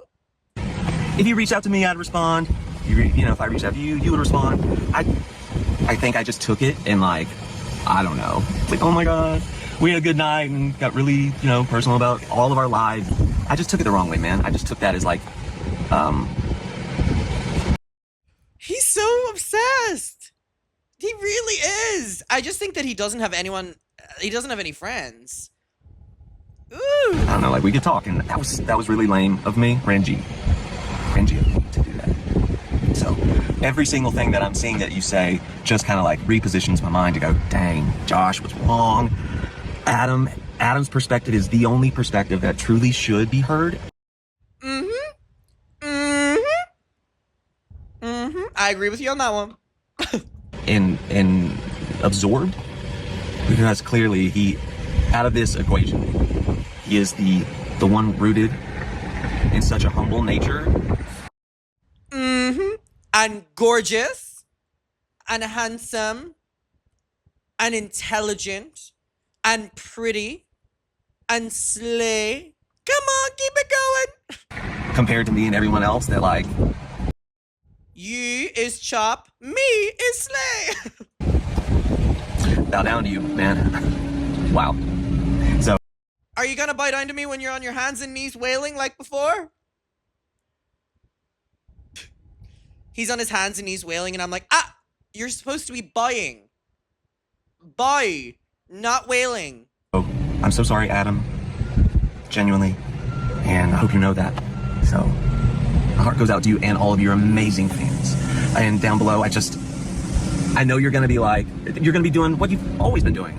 Proving me wrong and like filling the comment section up with. Bitch, I don't comment on your videos.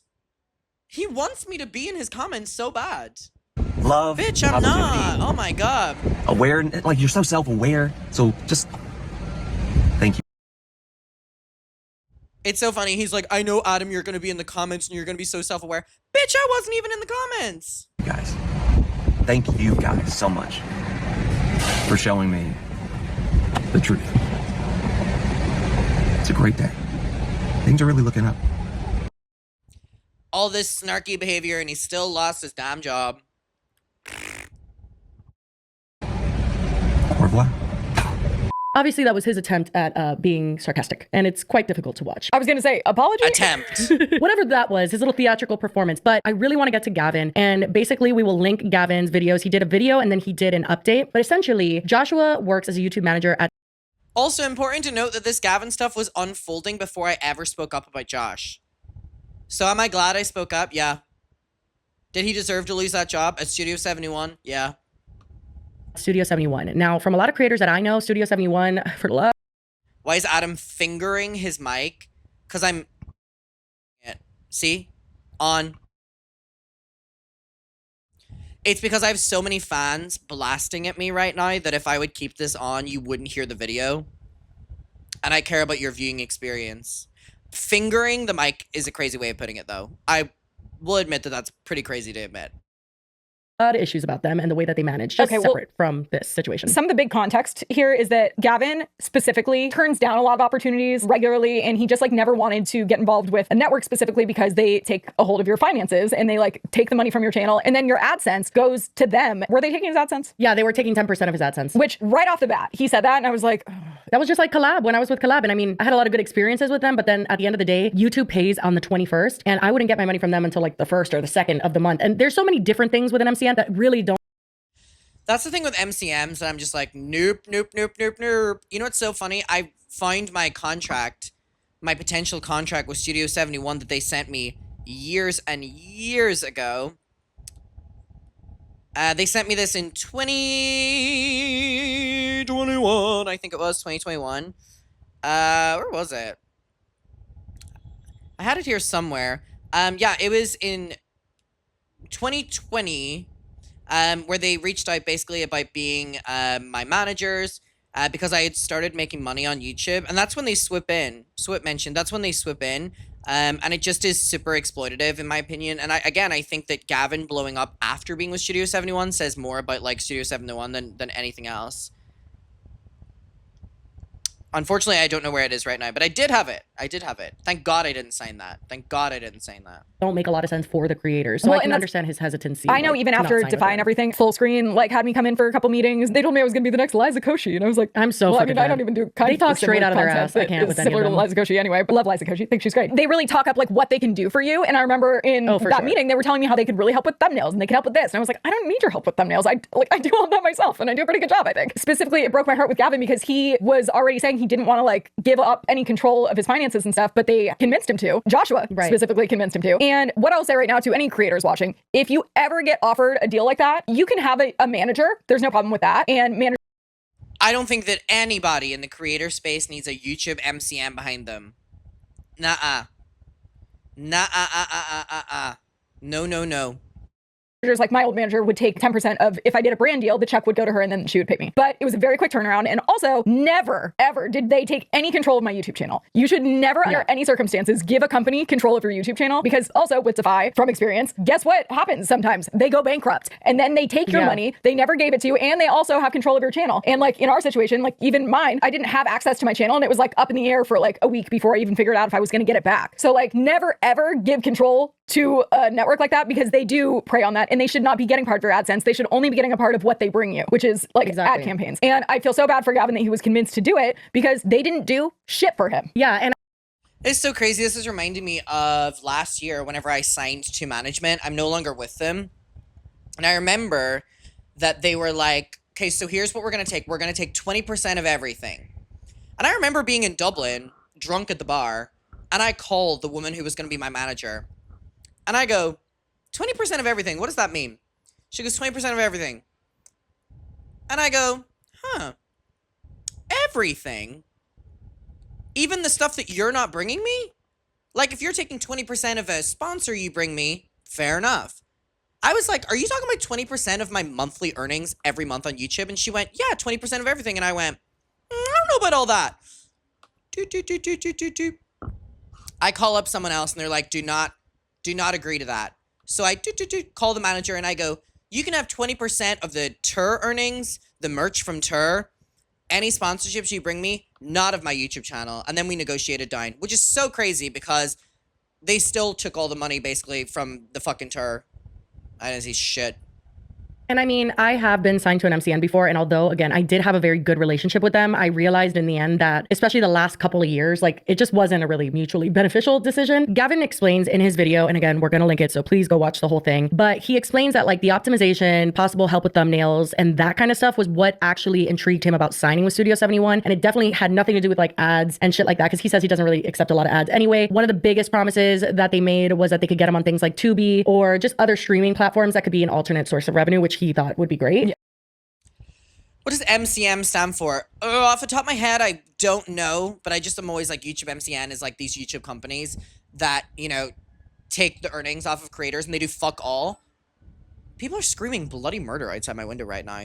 And they'll always make false promises. Like, I literally did a meeting with basically a YouTube MCM when I was at VidCon. I liked the woman who was working there, so I was like, I met her at the bar, and she was like, can we go for a meeting? And I was like, sure. Multi-channel network.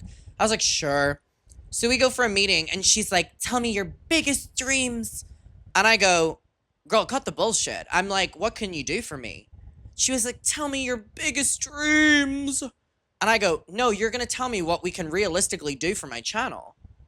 I don't want to know about my biggest dreams. Tell me what you can fucking do for me now. I literally was like, I'm not going to sign to you guys unless you tell me what your immediate plan is. And they're like, well, we'll look to the future. And I went, we're in the now. If you're taking money off me now, then you're working for me now. Multi-channel network, MCN. Yeah. Yeah. And it would just get more people to like see his videos in A general. lot of it So came down I to get like why he signed with strategy them. he wanted help with. And Yeah. it's like, oh, well, they're experienced in this field. They should absolutely be able to do that. Except also, Exactly. Joshua hasn't been successful. He can't in even YouTube for a optimize long his own time. channel, Yeah. and he never has been Yeah. able to do that. So anyway, we're not going to actually react to Gavin's video, but in Gavin's video, he shows several emails to and from him and Joshua David Evans, and oh my god, it is like pretty bizarre. I will say he does explain a few things that were weird beforehand. Like for instance, like he was immediately kind of like jarred by the financial situation because again, YouTube pays on the 21st, and he wouldn't get his money till like the 1st, 2nd, 3rd, and that is really crazy when you have to pay rent on the 1st, and like you just want your money. Like you would normally have it by now, and they have it because YouTube pays out on the 21st. Exactly. So and we it's know you easier to have it. justify, at least if they're helping and doing a lot of stuff. But he's like, they weren't. Exactly. And he shows emails where he did ask for help. And the responses he got were like, what the fuck is this? It's giving, I'm just saying, in my opinion, ChatGPT. It's giving Joshua David Evans really loves AI because not only the way it's verbalized, but the actual thumbnails after Gavin asked for help, like it was specifically a Sherlock Holmes one. He was like, hey, this is the one I have, but like, if you can think of anything else that could spice it up, that would be cool. They sent back like AI slop Thumbnails are dog shit. The thumbnails are dog shit. Yeah, like I'm sorry. Also, even if it wasn't ChatGPT, it's just giving like, oh, this is what does well on YouTube. Honestly, there's no code to crack for YouTube. Like, yeah, there's just certain like things you can lean into that work for some people, but also you need to find out what works for you. And they're trying to give him things. It's Joshua. I'm also going to be honest as well. Thumbnails are not that important on YouTube anymore. They aren't. They really, really, really aren't. It is what it is. He claims that like the team felt this. Like, I don't think there's any team that was weighing in on this. Yeah. It was just Joshua. He's like giving reasons why it would do well, but it's like, you don't know that it's going to do well though. That's the whole point. Yeah, like, it's very bizarre. And just the way that it's like laid out, like the team felt this one was probably one of the strongest overall because broad appeal. Non-readers understand it instantly. Promises, surprise / curiosity. You will be damned if you're taking fucking 10 to 20% of my earnings and you send me fucking ChatGPT back. Ooh. Doesn't alienate Sherlock Holmes fans. Like what? Like, It's okay. 100% ChatGPT. Yeah, it feels like that. Like, and the thumbnail itself, again, like to me, it was weird. So he saw the thumbnail. We're showing it on screen now. Pretty bad. And he was discouraged, and he said he felt like his stomach drop where he was like, oh no, what did I do? Because mind you, you have to sign for a year. Yeah. So he felt like, oh my God, what have I gotten myself into? So he replied to this AI slop saying, hi Joshua, I hope you're doing well. I can see that you've been really busy, so I do apologize for adding more to yours and Studio 71's plate. Mind you, this is on June Really 14th. busy. So the stuff with Adam is already happening. And that's what he's referring to. Yeah, he is referring to the Adam stuff, but also I think there was an email in between. He showed a few examples of things that like Yeah, he Joshua did. had like not been delivering very sound advice or input. And like not really being receptive either when Gavin would be like, hey, like the financial situation was a big one where he was just like, hey, I feel like ill because you're not paying me on time or whatever. And then he would just like not answer back. And then on the 3rd of the month, he'd be like, hey, did you get paid? Yeah, Like, you know what I mean? no, Like, there he was a not lot of very things where he was responsive. like, there was a lot of unanswered emails. And it was during the period that Joshua was making video responses and like commenting and sending Adam all these DMs. So it's Again, I hope you're surviving in this heat. I got 2 fans on me and I'm wearing my sunglasses. We're surviving. I hope you're doing good, babe. It is crazy to me again that he was so confidently posting bullshit online knowing that he wasn't doing his actual job. it's like, I think you could probably make some time for your client that you Yeah, so I promised understand to. him being like, I know you've been busy, Yeah. but like, can you do And what I Gavin signed was to a this new company for you hire to do? as well. Exactly. But so then this email is like his final, like he was giving him a lot of grace throughout this. Like I feel like after the first thumbnail thing, I would have been like, I'm out. Which Yeah. I get that also he was in like a year contract, so he didn't think he could get out. But it got to the point where he had received what he felt was zero help to him, which I agree with, and no good advice. They had like told him weird strategy ideas where it was like, Yeah, they told him to be like the straight new man. Blues Clues oh, or the something Blue's Clues of thing like, was crazy because also it's like, and he's like, I I'm not make kid show. inappropriate jokes and stuff though. Like why would I aim to be like for kids? And it's like, do you know who you're talking to? Yeah. Oh my God. I know. Not blaming Gavin. I'll just make a joke. He specifically, I know, also got offended because Joshua suggests that he should like play into being more of the straight man, which I do know. Josh is giving, I can't come into work, I'm sick, and then posting selfies at the club. Literally, I can't imagine having your manager not respond to your emails and then be crashing the fuck out on Instagram stories. He should never have been hired there. Also, a at lot of all. people misinterpreted to be like a gay thing, but it's like the straight man means like in a comedy duo. Oh. With me and Jocelyn, I would have been the straight man because I'm like the one that's like, oh my God, like you're so embarrassing. Oh, interesting. I didn't know that. Oh, Damn. yeah, that's like a common comedy term. Whether he meant something else by it or not, I don't think that was probably it. But even not anything to do with that, I think he was just offended because he's like, I dress up as a nun and sing Sister Act. Like it was like Like you don't it know didn't me. fit And I his feel like that's content the at all. issue with the MCNs. Yeah. They try to copy and paste their advice and their help so they don't have to tailor it and work harder. When they And that is the manipulate you frustrating into part about them. thinking they like watch your content, no, they Exactly. don't. This is basically where the straw that broke the camel's back was like after he had seen one of the videos to Adam and he was like, this is so weird. So then he sends this email to try and get out of the contract. But this is like his final, like he's had enough after being very gracious and nice and patient with Josh up until this point. Yeah, so continuing on from where I last read. And again, I think that word is important here, being patient with Josh. And look back as to how Josh publicly acted towards me not responding to his message. He was like, how dare you? How dare you? He's not even responding to his fuck-ass clients. It says, I also in no way assume opportunities or working together would be a quick process, as I only signed the Studio 71 contract 2 months ago today, but I am wondering if we can come to a mutual agreement to terminate the contract early. Firstly, I do take blame for not being more vocal in my expectations of what this partnership would entail and what I would be getting out of it, and I should have absolutely asked more questions before signing the contract on the 14th of It also makes me super upset to think of how much longer Gavin would have been in this contract for. And basically, like, these YouTubers are the ones who are having to work. They're the ones busting their ass with content. And then people like Josh, you don't even deserve to profit from it? Nah. Nah. It's not right. It's not right at all. April. I never take opportunities for myself despite trying to be a successful YouTuber these last 7 years, but I did really want to try, so I took a leap of faith with you. Oh my God, my heart. I know, this whole, and he was reading it and I was He's like, so sweet. "Oh." I know. I thank you for seeing something in me when you reached out months ago, and I did get carried away with the ideas and possibilities that could come from this. I think I made it clear from our early meetings that I want to focus on growing my channel and making the best videos I can possibly make without changing who I am as a person as my primary goal. I did love the idea of potentially getting my videos on other platforms for an additional revenue stream as well as more eyeballs on the content I love to make, but I've taken some time to think about things since our previous call that I would rather just stick to YouTube and grow there independently. I was hopeful that after you told me the team have done an optimization report on my channel, that the call would have been about my actual channel. So he talks about like a call that they had that's like, this is the optimization call, and then it was totally in the wrong direction. Where I can improve, specific content I should focus on, ways in which I can grow, etc. The optimization report ended up being completely different from what I expected. I understand from a business perspective that brand and identity is a major player, and I should have said that in the moment, but the Mr. Rogers / Blue's Clues suggested identity branding couldn't be further from who I am as a person or the videos I make and want to make. I go to scary locations to read horror books. I solve Agatha Christie books dressed as a character called Slagatha Christie. I vlog my experience reading books, and there's a whole lot of rude humor. I'm making my way through all of the Stephen King books and a lot more that I just have no clue where any of the suggested branding would come into any of that. I did send a list of my video plans and ideas for the rest of the year. Oh my God, the rest of the year. Yeah, Wow. I know. I was like, sir, you're Type you don't A. need a manager. Crazy. Doing great on your own. For the rest of the year on the 18th of May, which I didn't get a response to, which is fine, but also I'm just wondering how any of the suggestions would be implemented in anything I do really. I don't know how the visual aesthetic and color palette portion of the presentation. So he goes on to basically just be like, you guys don't know me. Colors to focus on in his thumbnails. Yeah, when I found that very you, weird. That is so unimportant in the grand scheme of like, what the fuck are you talking about? Skipping forward. And also the fact, like Lily picked up on, Gavin was like, I've sent you all my videos on what I'm going to make for the rest of the year. Most people don't even know what they're going to film on next week. He's, to quote Johnny and Josh, he's doing the damn thing by himself.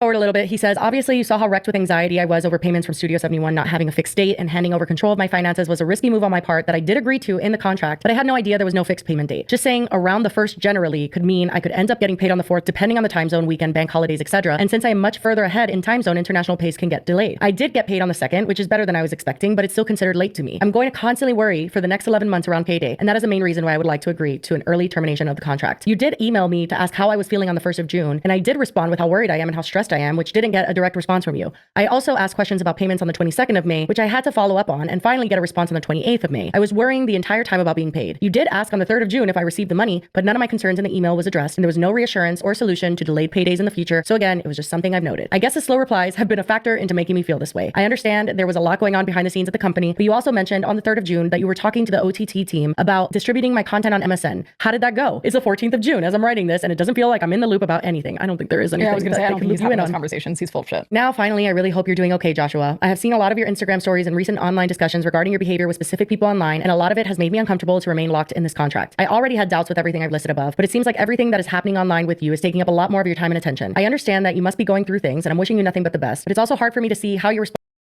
The level of graciousness he's showing Josh, who didn't even respond to his check-in email.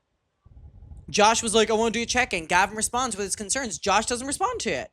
And he's still showing so much fucking grace. It says a lot about him.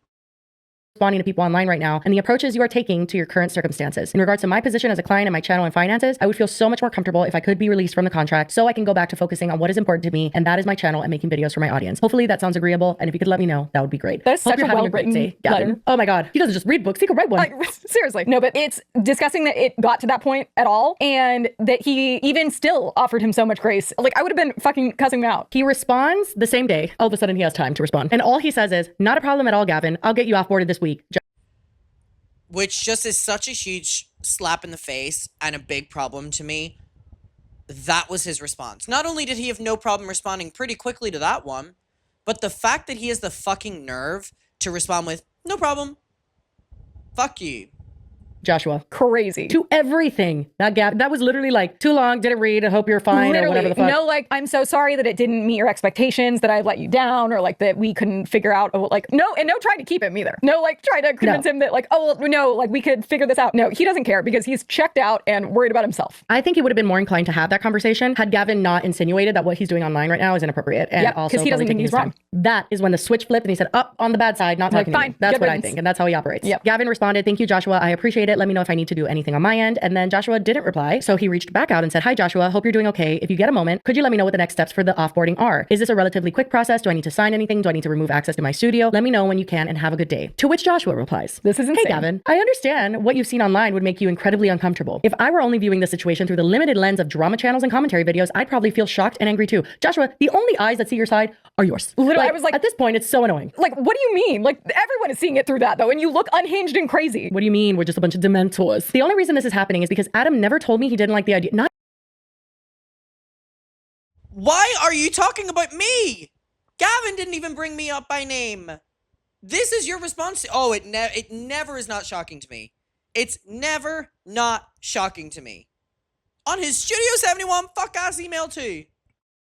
Not you talking about this Literally, in he's the like, fucking I email don't with the fucking client. care. If he didn't lose his job over this, I'm actually shocked. It's Studio insane. 71 has turned off their comments on everything. We have to remember, he just poured his heart out, and like there was so much about all of this stuff with About the relationship with the company, not about his drama so online. little of it was about Adam, and like also it wasn't anything specific. It was just like, hey, it looks like it's taking up a lot of your time. It was clear that he's just like, I know what's going on, and like that did make me feel uncomfortable as well. But for him to like dive into it right now is unhinged. And I'm sorry, like just try is. and like over explain and like get him on his side. It's like, why are you? That's what go he away. does. He didn't ask for any of this. The only reason this is happening is because Adam never told me he didn't like the idea of the doc and decided to publicly shame me and my wife.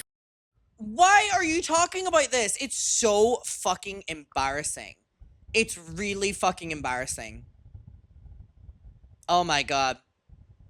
No one Instead, shamed your wife. I reached out privately. He could have said it was a bad idea. Who He ranted on a video and live cares? stream without Just ever communicating with me Gavin, after years of being chill unrelated. with one another. What surprised me wasn't your reaction. It was that after all the conversations we've had and the rapport we've built, your first You weren't even responding to him, motherfucker. instinct was to criticize everything we've discussed and presented me and our conversations in a way that feels very emotionally reactive rather than grounded. Oh my God. That feels The emotionally gaslighting? reactive? Sir, you can't take even the teensiest ounce of criticism. No, not even a tinge. As a without manager, crashing the fuck out. you're gonna have some thick skin if you think that your creative ideas are gonna be like just totally accepted for someone's livelihood that they built on their own, that you are profiting off of. But like, he says that he doesn't like your ideas and suddenly it's like, you are mean to me, how dare you? Like, what? Insane. All I've ever done is treat you with kindness. No one Oh my said God, you this is didn't. unhinged. The reality is that this first of all, it's your job. Like, congratulations. You have to be nice. You are literally his Also, such a great point.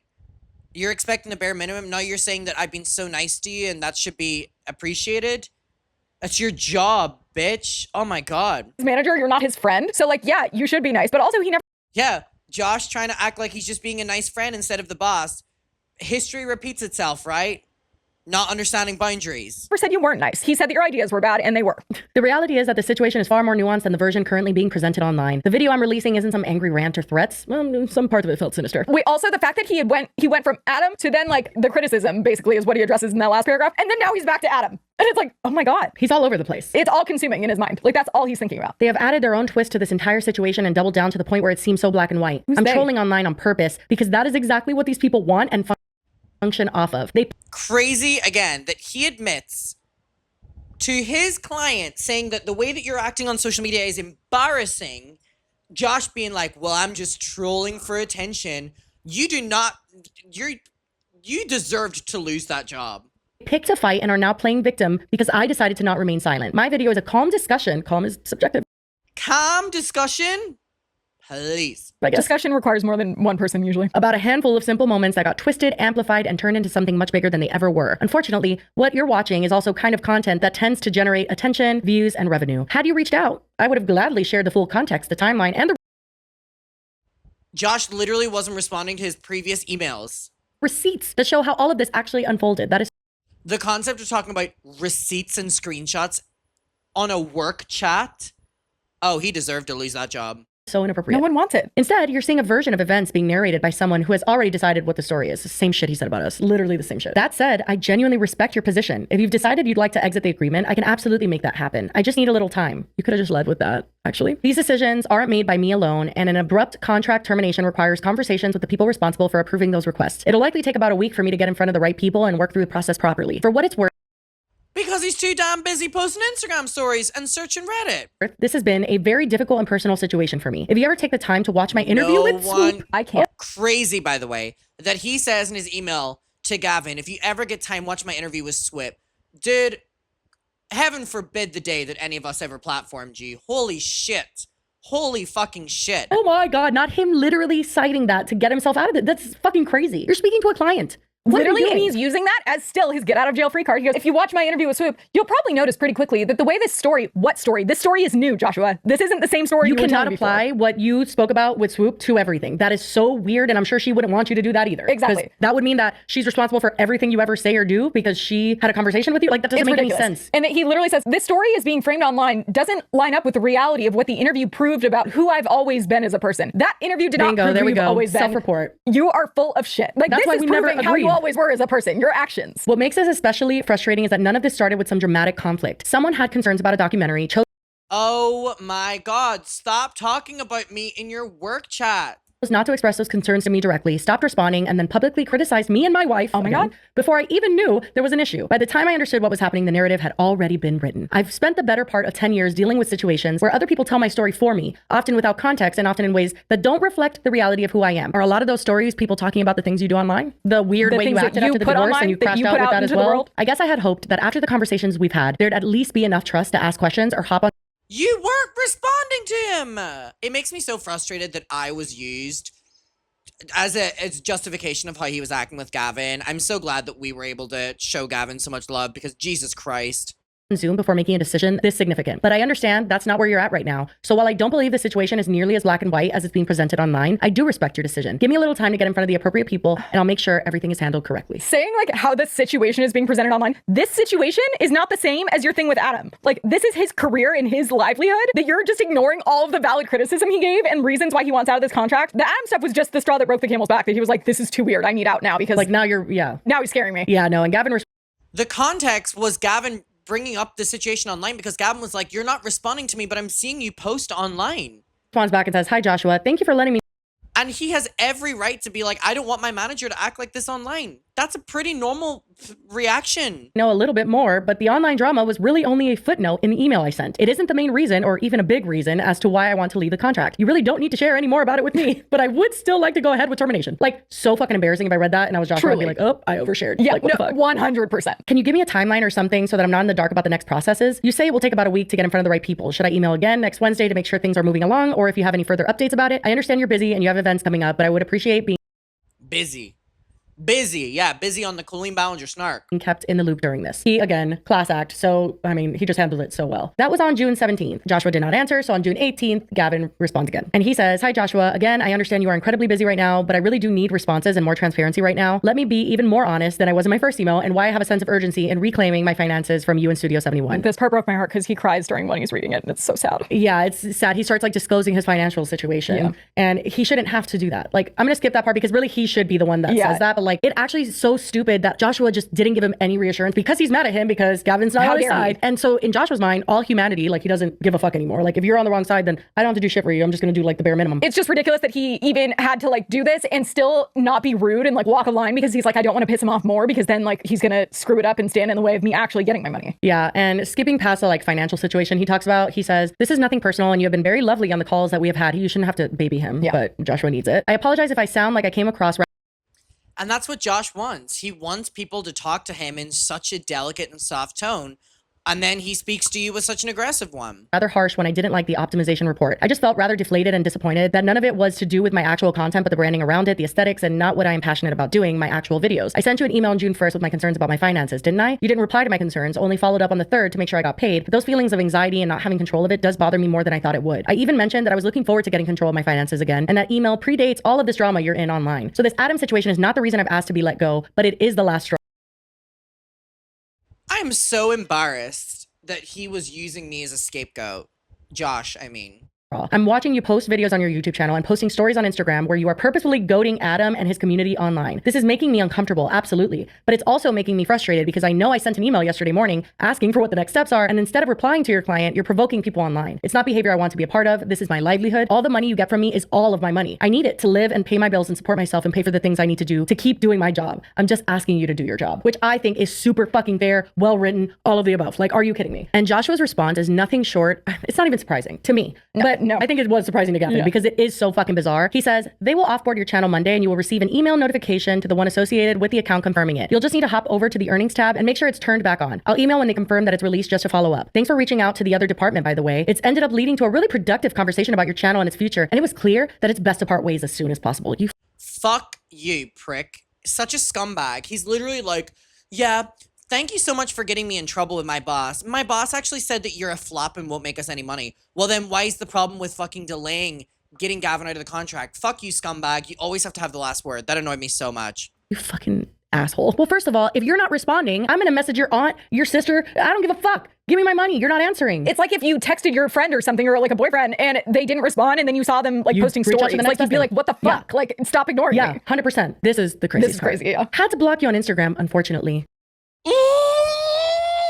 I started feeling pretty uncomfortable with how closely you seem to be following my stories and Shut the fuck up. Oh my god, just hearing this again is unbelievable. personal life, especially given how much contempt you've expressed towards me. I'm sure you understand, Gavin. Hopefully this frees up some energy for things and brings you a little more joy than keeping tabs on me. Enjoy your weekend. Absolutely You insane. self-involved dick. Because I'm sorry. also, my God. At no point has Gavin made it seem like he even really knew what was going on. You even acknowledge that because you're trying to give him all this extra And keep in mind, Gavin is literally being like, yeah, I don't need to know all that. Can you just give me my money? information So to be like, no, you don't understand. self-obsessed. Here, this is what's happening. And it's like, he didn't want to know and he's not trying to like keep tabs on you. He's just seeing that you're not responding to him. Yeah, he can't help himself at this point. Like, he is just spewing shit left and right. Unreal. Gavin responds, I am speechless. I've just sent you the most vulnerable email I have ever sent someone as your client, and that's your response? I followed you on Instagram for years. You kept posting stories. You kept popping up at the front of my carousel. Of course, I was going to click on your stories when I'm waiting for a response from you as, again, your client. This is concerning. I can't believe this. Can you please at least reply to my financial situation? And then he quickly uploaded and deleted this video. And the fucking thumbnail, it's 7 minutes long. The thumbnail says, The Miranda Sings Doc, Controversy and the Dramatic Fallout Behind the Scenes. Okay, so did you see it? Because I did. I did not get to see it, actually. What was it? Please let us know. I'm sure we could find a copy of it somewhere. But he opens it by saying, like, I want to start this off by saying, I don't think that anyone out there is going to value what I have to say or Oh my god, again with this. No one cares about me. The documentary people finally want to hear me out. Why does no one care about me? Shut up. Oh my god, shut up. To live like that must be so exhausting. or like is going to listen to me, and that's fine. I want to say that I don't expect anybody to value me or what I'm about to say. I don't expect anyone to listen to me, truly. Regardless of that, this is my personal experience, and I've chosen to share it anyway, despite what the internet is telling me to do right now. And it's like, okay. Like, it's very much like putting himself down first to be like, well, no one wants to hear this. And then, you're right, he does the suicide thing again, very my heavily. God. Like, he's flat out says that he was going to, and that someone at his work, like, not intervened like as he was doing it, but he said he had a plan, and that someone at work was going to stop him. And then he, like, goes to, like, thank whoever did it at work. And I was like, is the person at work watching your YouTube video? Like, this is so weird. I get so annoyed with that. I had a friend do that recently. The friend did something horrible, ended up being, like, kicked out of our friend group. And her first response to, like, people around was like, Jessi knows I'm suicidal. And it's like, you don't get to put that responsibility on everyone else. No, and like genuinely, you just did bad actions that I don't want you in my life anymore. And you're gonna, okay, like, yeah, I know you've struggled with that in the past. How the fuck am I supposed to like ever criticize you if all you do is just bring that up? And he does. So I'm saying it's used as such a shield. Well, I'm gonna kill myself.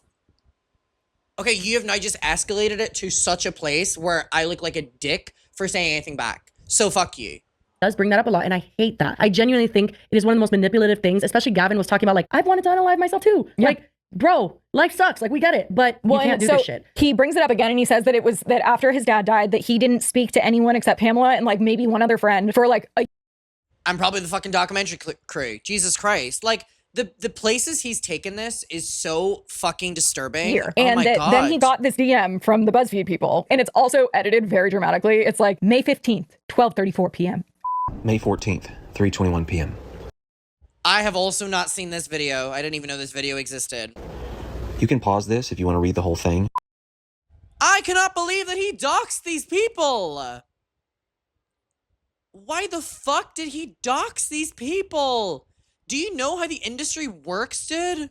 And then it like I can't. shows it's like a I can't do it. magnifying The glass theatrics of over it the all. I emails can't. and stuff, and he really overshares. He like tells them, I was in such a dark place. Blah, he just does exactly what he talks about himself. He sensed empathy and he was like not excited about anything like this since Whoop first reached out to him. So he brings that up, of course. And he says that he's very nervous to do that, but he thinks that this is going to pull him out of his depression, I guess. I don't know.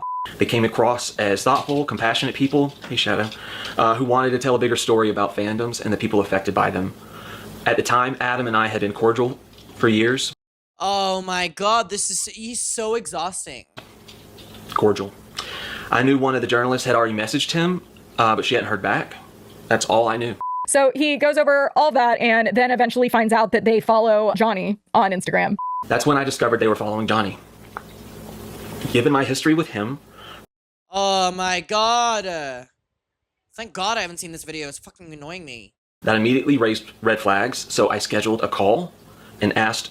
It shouldn't raise red flags for you that Johnny would be involved in this documentary. He still is a part of the story.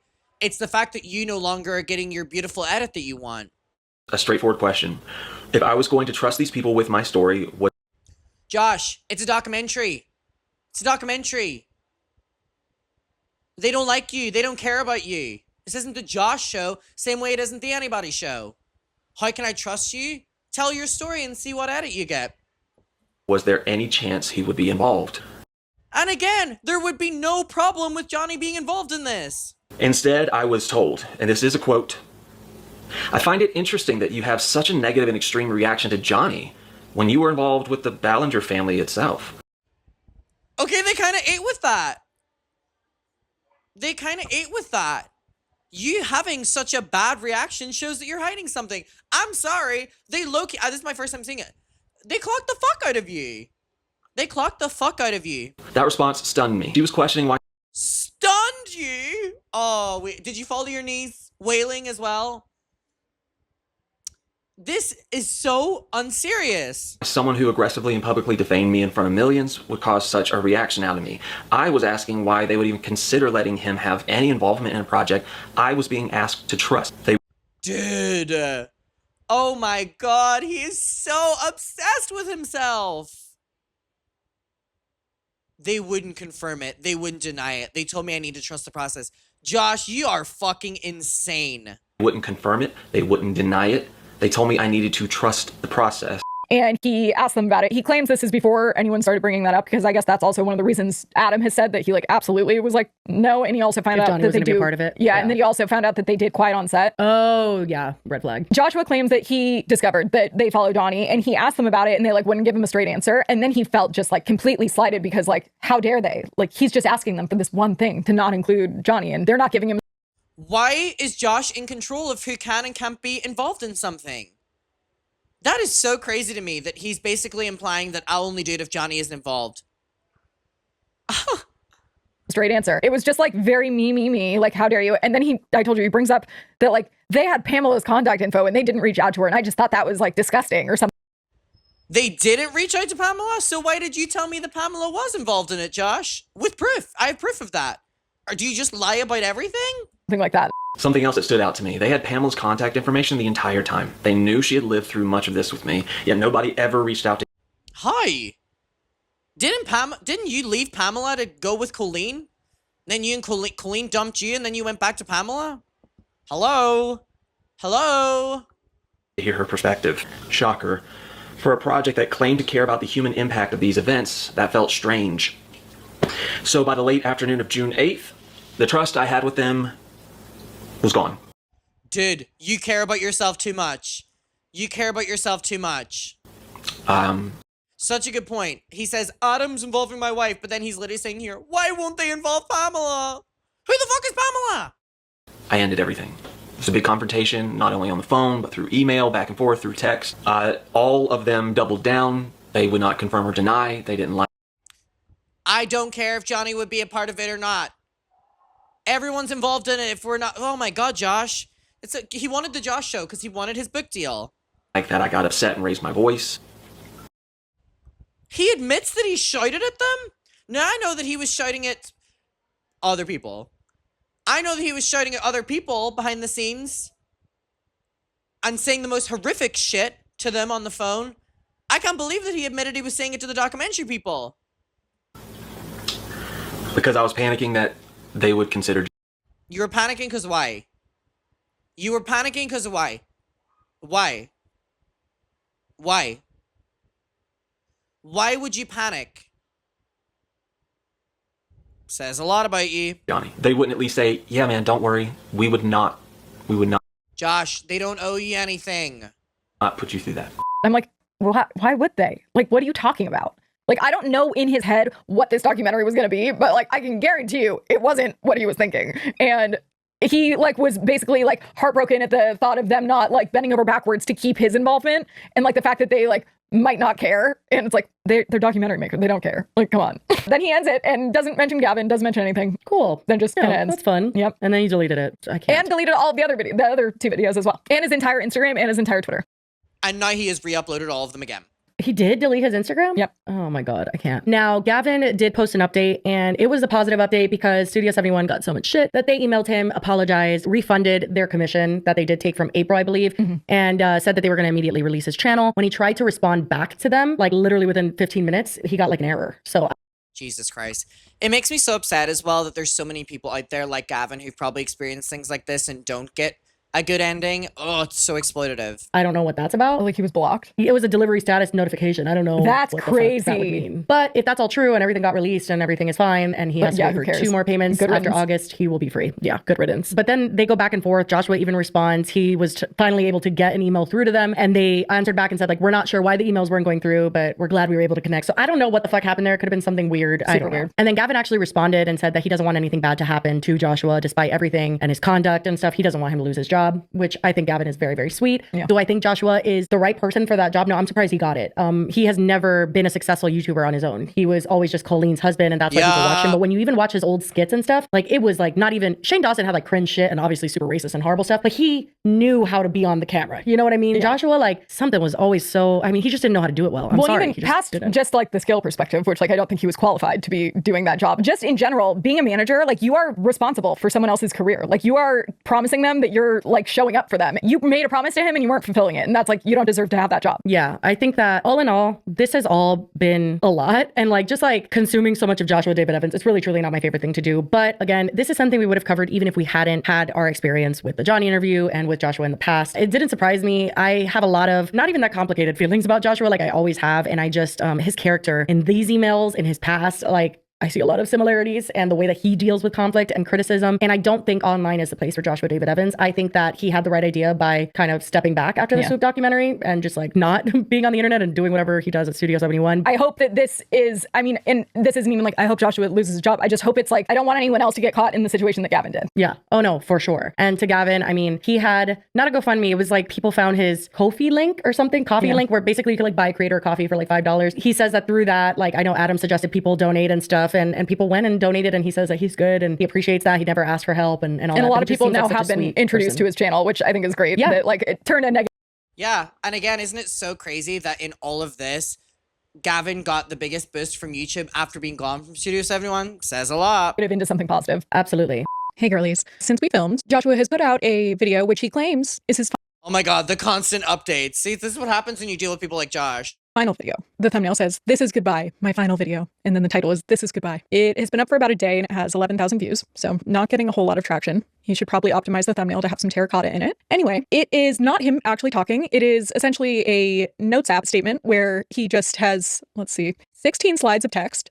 Set to some music. I will not be playing the music, but I will try and read these as fast as I can because I think we're already be done here. It starts with, "I've spent years of my life making videos, not because of some grand plan, but because I saw a VHS camera as a kid and was captivated. I created things every chance I got. Videos for school projects, corny lip syncs, skits with my friends, silly horse spoofs. When I discovered YouTube back in 2008, it felt like I had finally found my place in the world. Over time, that became my identity, whether I fully understood it then or not. What you've seen of me has shifted over the years, often being filtered again through clips, commentary, and interpretation. I've always known my perspective and what was actually happening, but that hasn't always been the version that made it out." He's acting like he didn't 43-year-old baby. No, the youngest 43-year-old in the world, mind you. Have his own channel where he chose the content that went out. Anyway, recently I was in early talks about participating in a documentary. I don't know why we're still talking about the documentary. No one cares. No one ever cared. But alas, he says, "Nothing was finalized. It seemed genuine and worth considering, so I reached out to Adam in good faith and received no response, which was totally fine."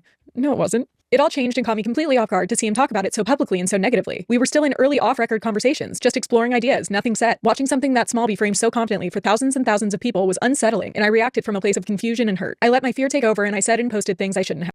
Fear? Why should you have fear? I went too far. I was rude. Especially to Gavin. Yes, I would agree with that. Gavin, I'm sorry. I spoke to you out of anger and panic instead of remaining professional. My work life and private life collided, and I didn't handle it well. I guess you could say it collided, but Joshua, like, you ran them into each other. They weren't crossing otherwise. Like, that was your decision. You didn't deserve that. What I said wasn't true, and I should have never said it. I believed in you from the start, and still do. If anyone should benefit from this entire chaotic situation, it's the one person who's And again, why should people benefit from this? That's like you being like, well, Josh, you didn't benefit from it, so at least someone else should. actually bring something positive to this world. Ooh, subtle dig at Adam for not bringing stuff that's positive into the world. Interesting. That's you, and I mean that completely. To the people I worked with, thank you. I don't, like, I guess since he worked for, like, a MCN, like, they might be watching this, but, like, I can't imagine addressing people in my real life through a YouTube video. Like, they would never see it. They're not seeking out my YouTube content. Like, him addressing people in his real life is just so weird to me. And maybe it's different for him, and they do watch his YouTube videos, but something about it just feels super I think the world in which he lives in surrounds by only himself, so he believes that everyone will watch this video. weird. In a world after being a YouTube creator, it felt like my options were limited. It was all I'd known for so long, and I didn't know what else I could realistically But you weren't good at it! do. When the opportunity came to work in creator management, it felt like the most natural next step. I thought maybe I could be good at it too. Looking back, I now see the documentary and being a YouTube manager very differently. I think I believed I had no choice but to stay connected to this world, like I had to walk away from being a creator, but still carry the weight of Because you're self-obsessed with online validation. it with me, simply because I couldn't imagine my life existing without it. I tried to make it work. It clearly didn't. For those of you wondering, yes, I no longer work for Studio 71 anymore. Losing my job was painful, but it gave me something I didn't expect: perspective. I realized I don't have to keep finding new ways to work within this online space. I'm not bound to it because of my past, even though I Mind you, he came back after this and started attacking me and Gavin again. genuinely believed it was a world that would always define me. Because of that, I don't want to keep trying to be understood and valued in it anymore. When I look back, I don't see someone who set out to hurt people. I see someone who tried, someone who cared, someone who created from his heart and sometimes got it wrong. Honestly, a lot of my life became about trying to explain myself in different ways, hoping that if I just said it right this time, I'd finally be seen correctly. Some people aren't looking for the truth. Oh my God. They're not looking for context. They're not looking for you at all. They're anxiously waiting to see what parasocial moment they can cling to next, who to be mad at, who to expose, who to root for. Every channel feeds off of each other. And in that space, trying to be seen is already a losing game because the intention was never to see you in the first place. Super deep, Joshua. It is time to rip off the final band-aid. I'm okay with letting go. I gave it And mind you, he came back after this! all I could, and I'm proud that I tried so hard for so long. At the end of the day, I was just a kid who loved making videos, who was in love with love. I tried a lot, I learned. Why are you calling yourself a kid? No, it's a Vaseline. I was just a kid. I was just a kid. You're a 43-year-old man. And I failed a lot too. I spent years hoping that if I just explained myself better, I'd finally be understood. But I don't think that's the point anymore. I'm just grateful I got to make things. Grateful I got to share them. Grateful for the good, the bad, the confusing, all of it. Thanks for being on this ride with me. When you're given the chance to choose a better way, try to choose it every time and forgive yourself when you don't. That's the goal. Get back up, do better, try again. Forever and always, be nice to people, be nice to yourself, and au revoir. Oh. So, to recap, he did apologize to Gavin, which was But then he later went on to attack Gavin. I know they've done a follow-up as well. Can't wait to get to that. very necessary, I think. He did acknowledge that he is no longer working at Studio 71, which was to be expected. Notably, doesn't apologize to Adam directly. He kind of like gives a general, like, I let my fear take over and I said and posted things I shouldn't have, but he doesn't say to Adam specifically. And again, I did detect a little shade when he was saying that Gavin was the one person who actually brings something positive into this world. So that was a choice. But ultimately, he doesn't take much accountability, and that's the main consensus in the comment section. I don't know if he thought that he was going to post this and people would be like, Joshua, no, don't leave, come back. But it doesn't look like that happened. And I think he goes, I'm leaving. You can't stop me. No, you can't stop me. No. Literally. realized that afterwards because he left a pinned comment that says, for those who think I deserve more punishment than what I've already received, I understand that's your opinion, but I'm unemployed, living paycheck to paycheck, and I've made the decision to never exist in this space or on social media again. The only reason I took the management job in the first place was because I needed a way to make a living. That's all I'm trying to do now. Whatever honest work is available to me, that's what I'll pursue. You've gotten rid of me. I accept that. I only want to quietly move forward, find peace, and provide for my— I'm going quietly. No, I'm going quietly. You'll not stop me going quietly. Literally is how you fucking sound, dude. my family, wishing you well, go save some unhoused animals. It just brings me back to 3 years ago when he was saying that he was not trying to come back on social media, and he didn't. He did leave for a while, but like also you've been gone for a while. So I don't know why he's acting like he was like doing YouTube full time and now he's just like suddenly leaving. Also, no one had a problem with you doing the management job as long as you were, you know, doing the management job, but you literally were just like blowing off. That's what's so crazy. It's like all of this because you ultimately couldn't do your fucking job. for clients to fight with Adam online and troll people. I don't understand how you're missing the point that much. And now you're like blaming everyone else for like, "Oh, fine, I'll just leave. You've gotten rid of me." And it's like, I mean, your actions have resulted in people calling you out. Why are you ignoring me? I'm leaving.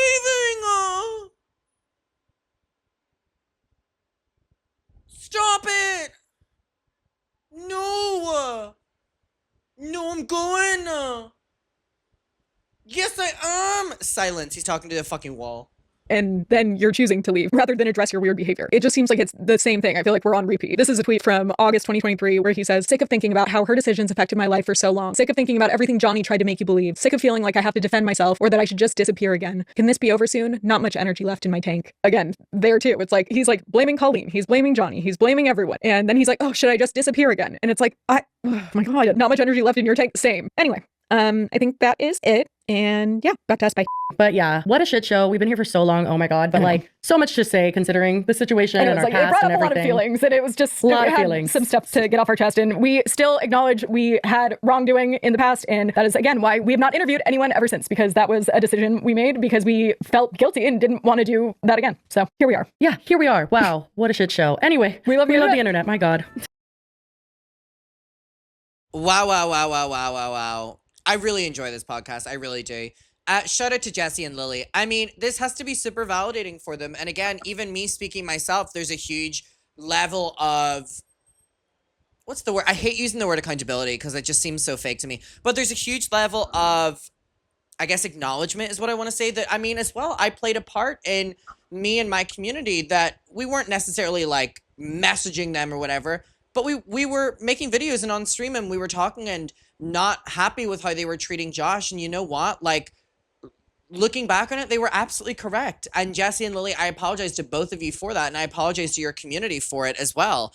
I just hate the word accountability. It feels so fake. Responsibility. Yeah. Fucking accountability. I think of like Jeffrey on the fucking couch. And again, this was a long podcast for them as well. And I profusely enjoyed hearing their take on it. And I know that they don't really talk about Josh anymore. And it was really nice to hear the damn gold couch, to hear their opinion and take on this. And you know what? They were right. They were absolutely right about Josh. I'm giving my tens. My tens were their due. So we will leave it there. I know they've done a follow-up episode, but I want to kind of separate this. But Jessi and Lily, shout out to both of you. I hope you're all doing very well. Shout out to their audience. Shout out to the muckers. I will see you all very, very, very soon. And yeah, we'll leave it there. Goodbye.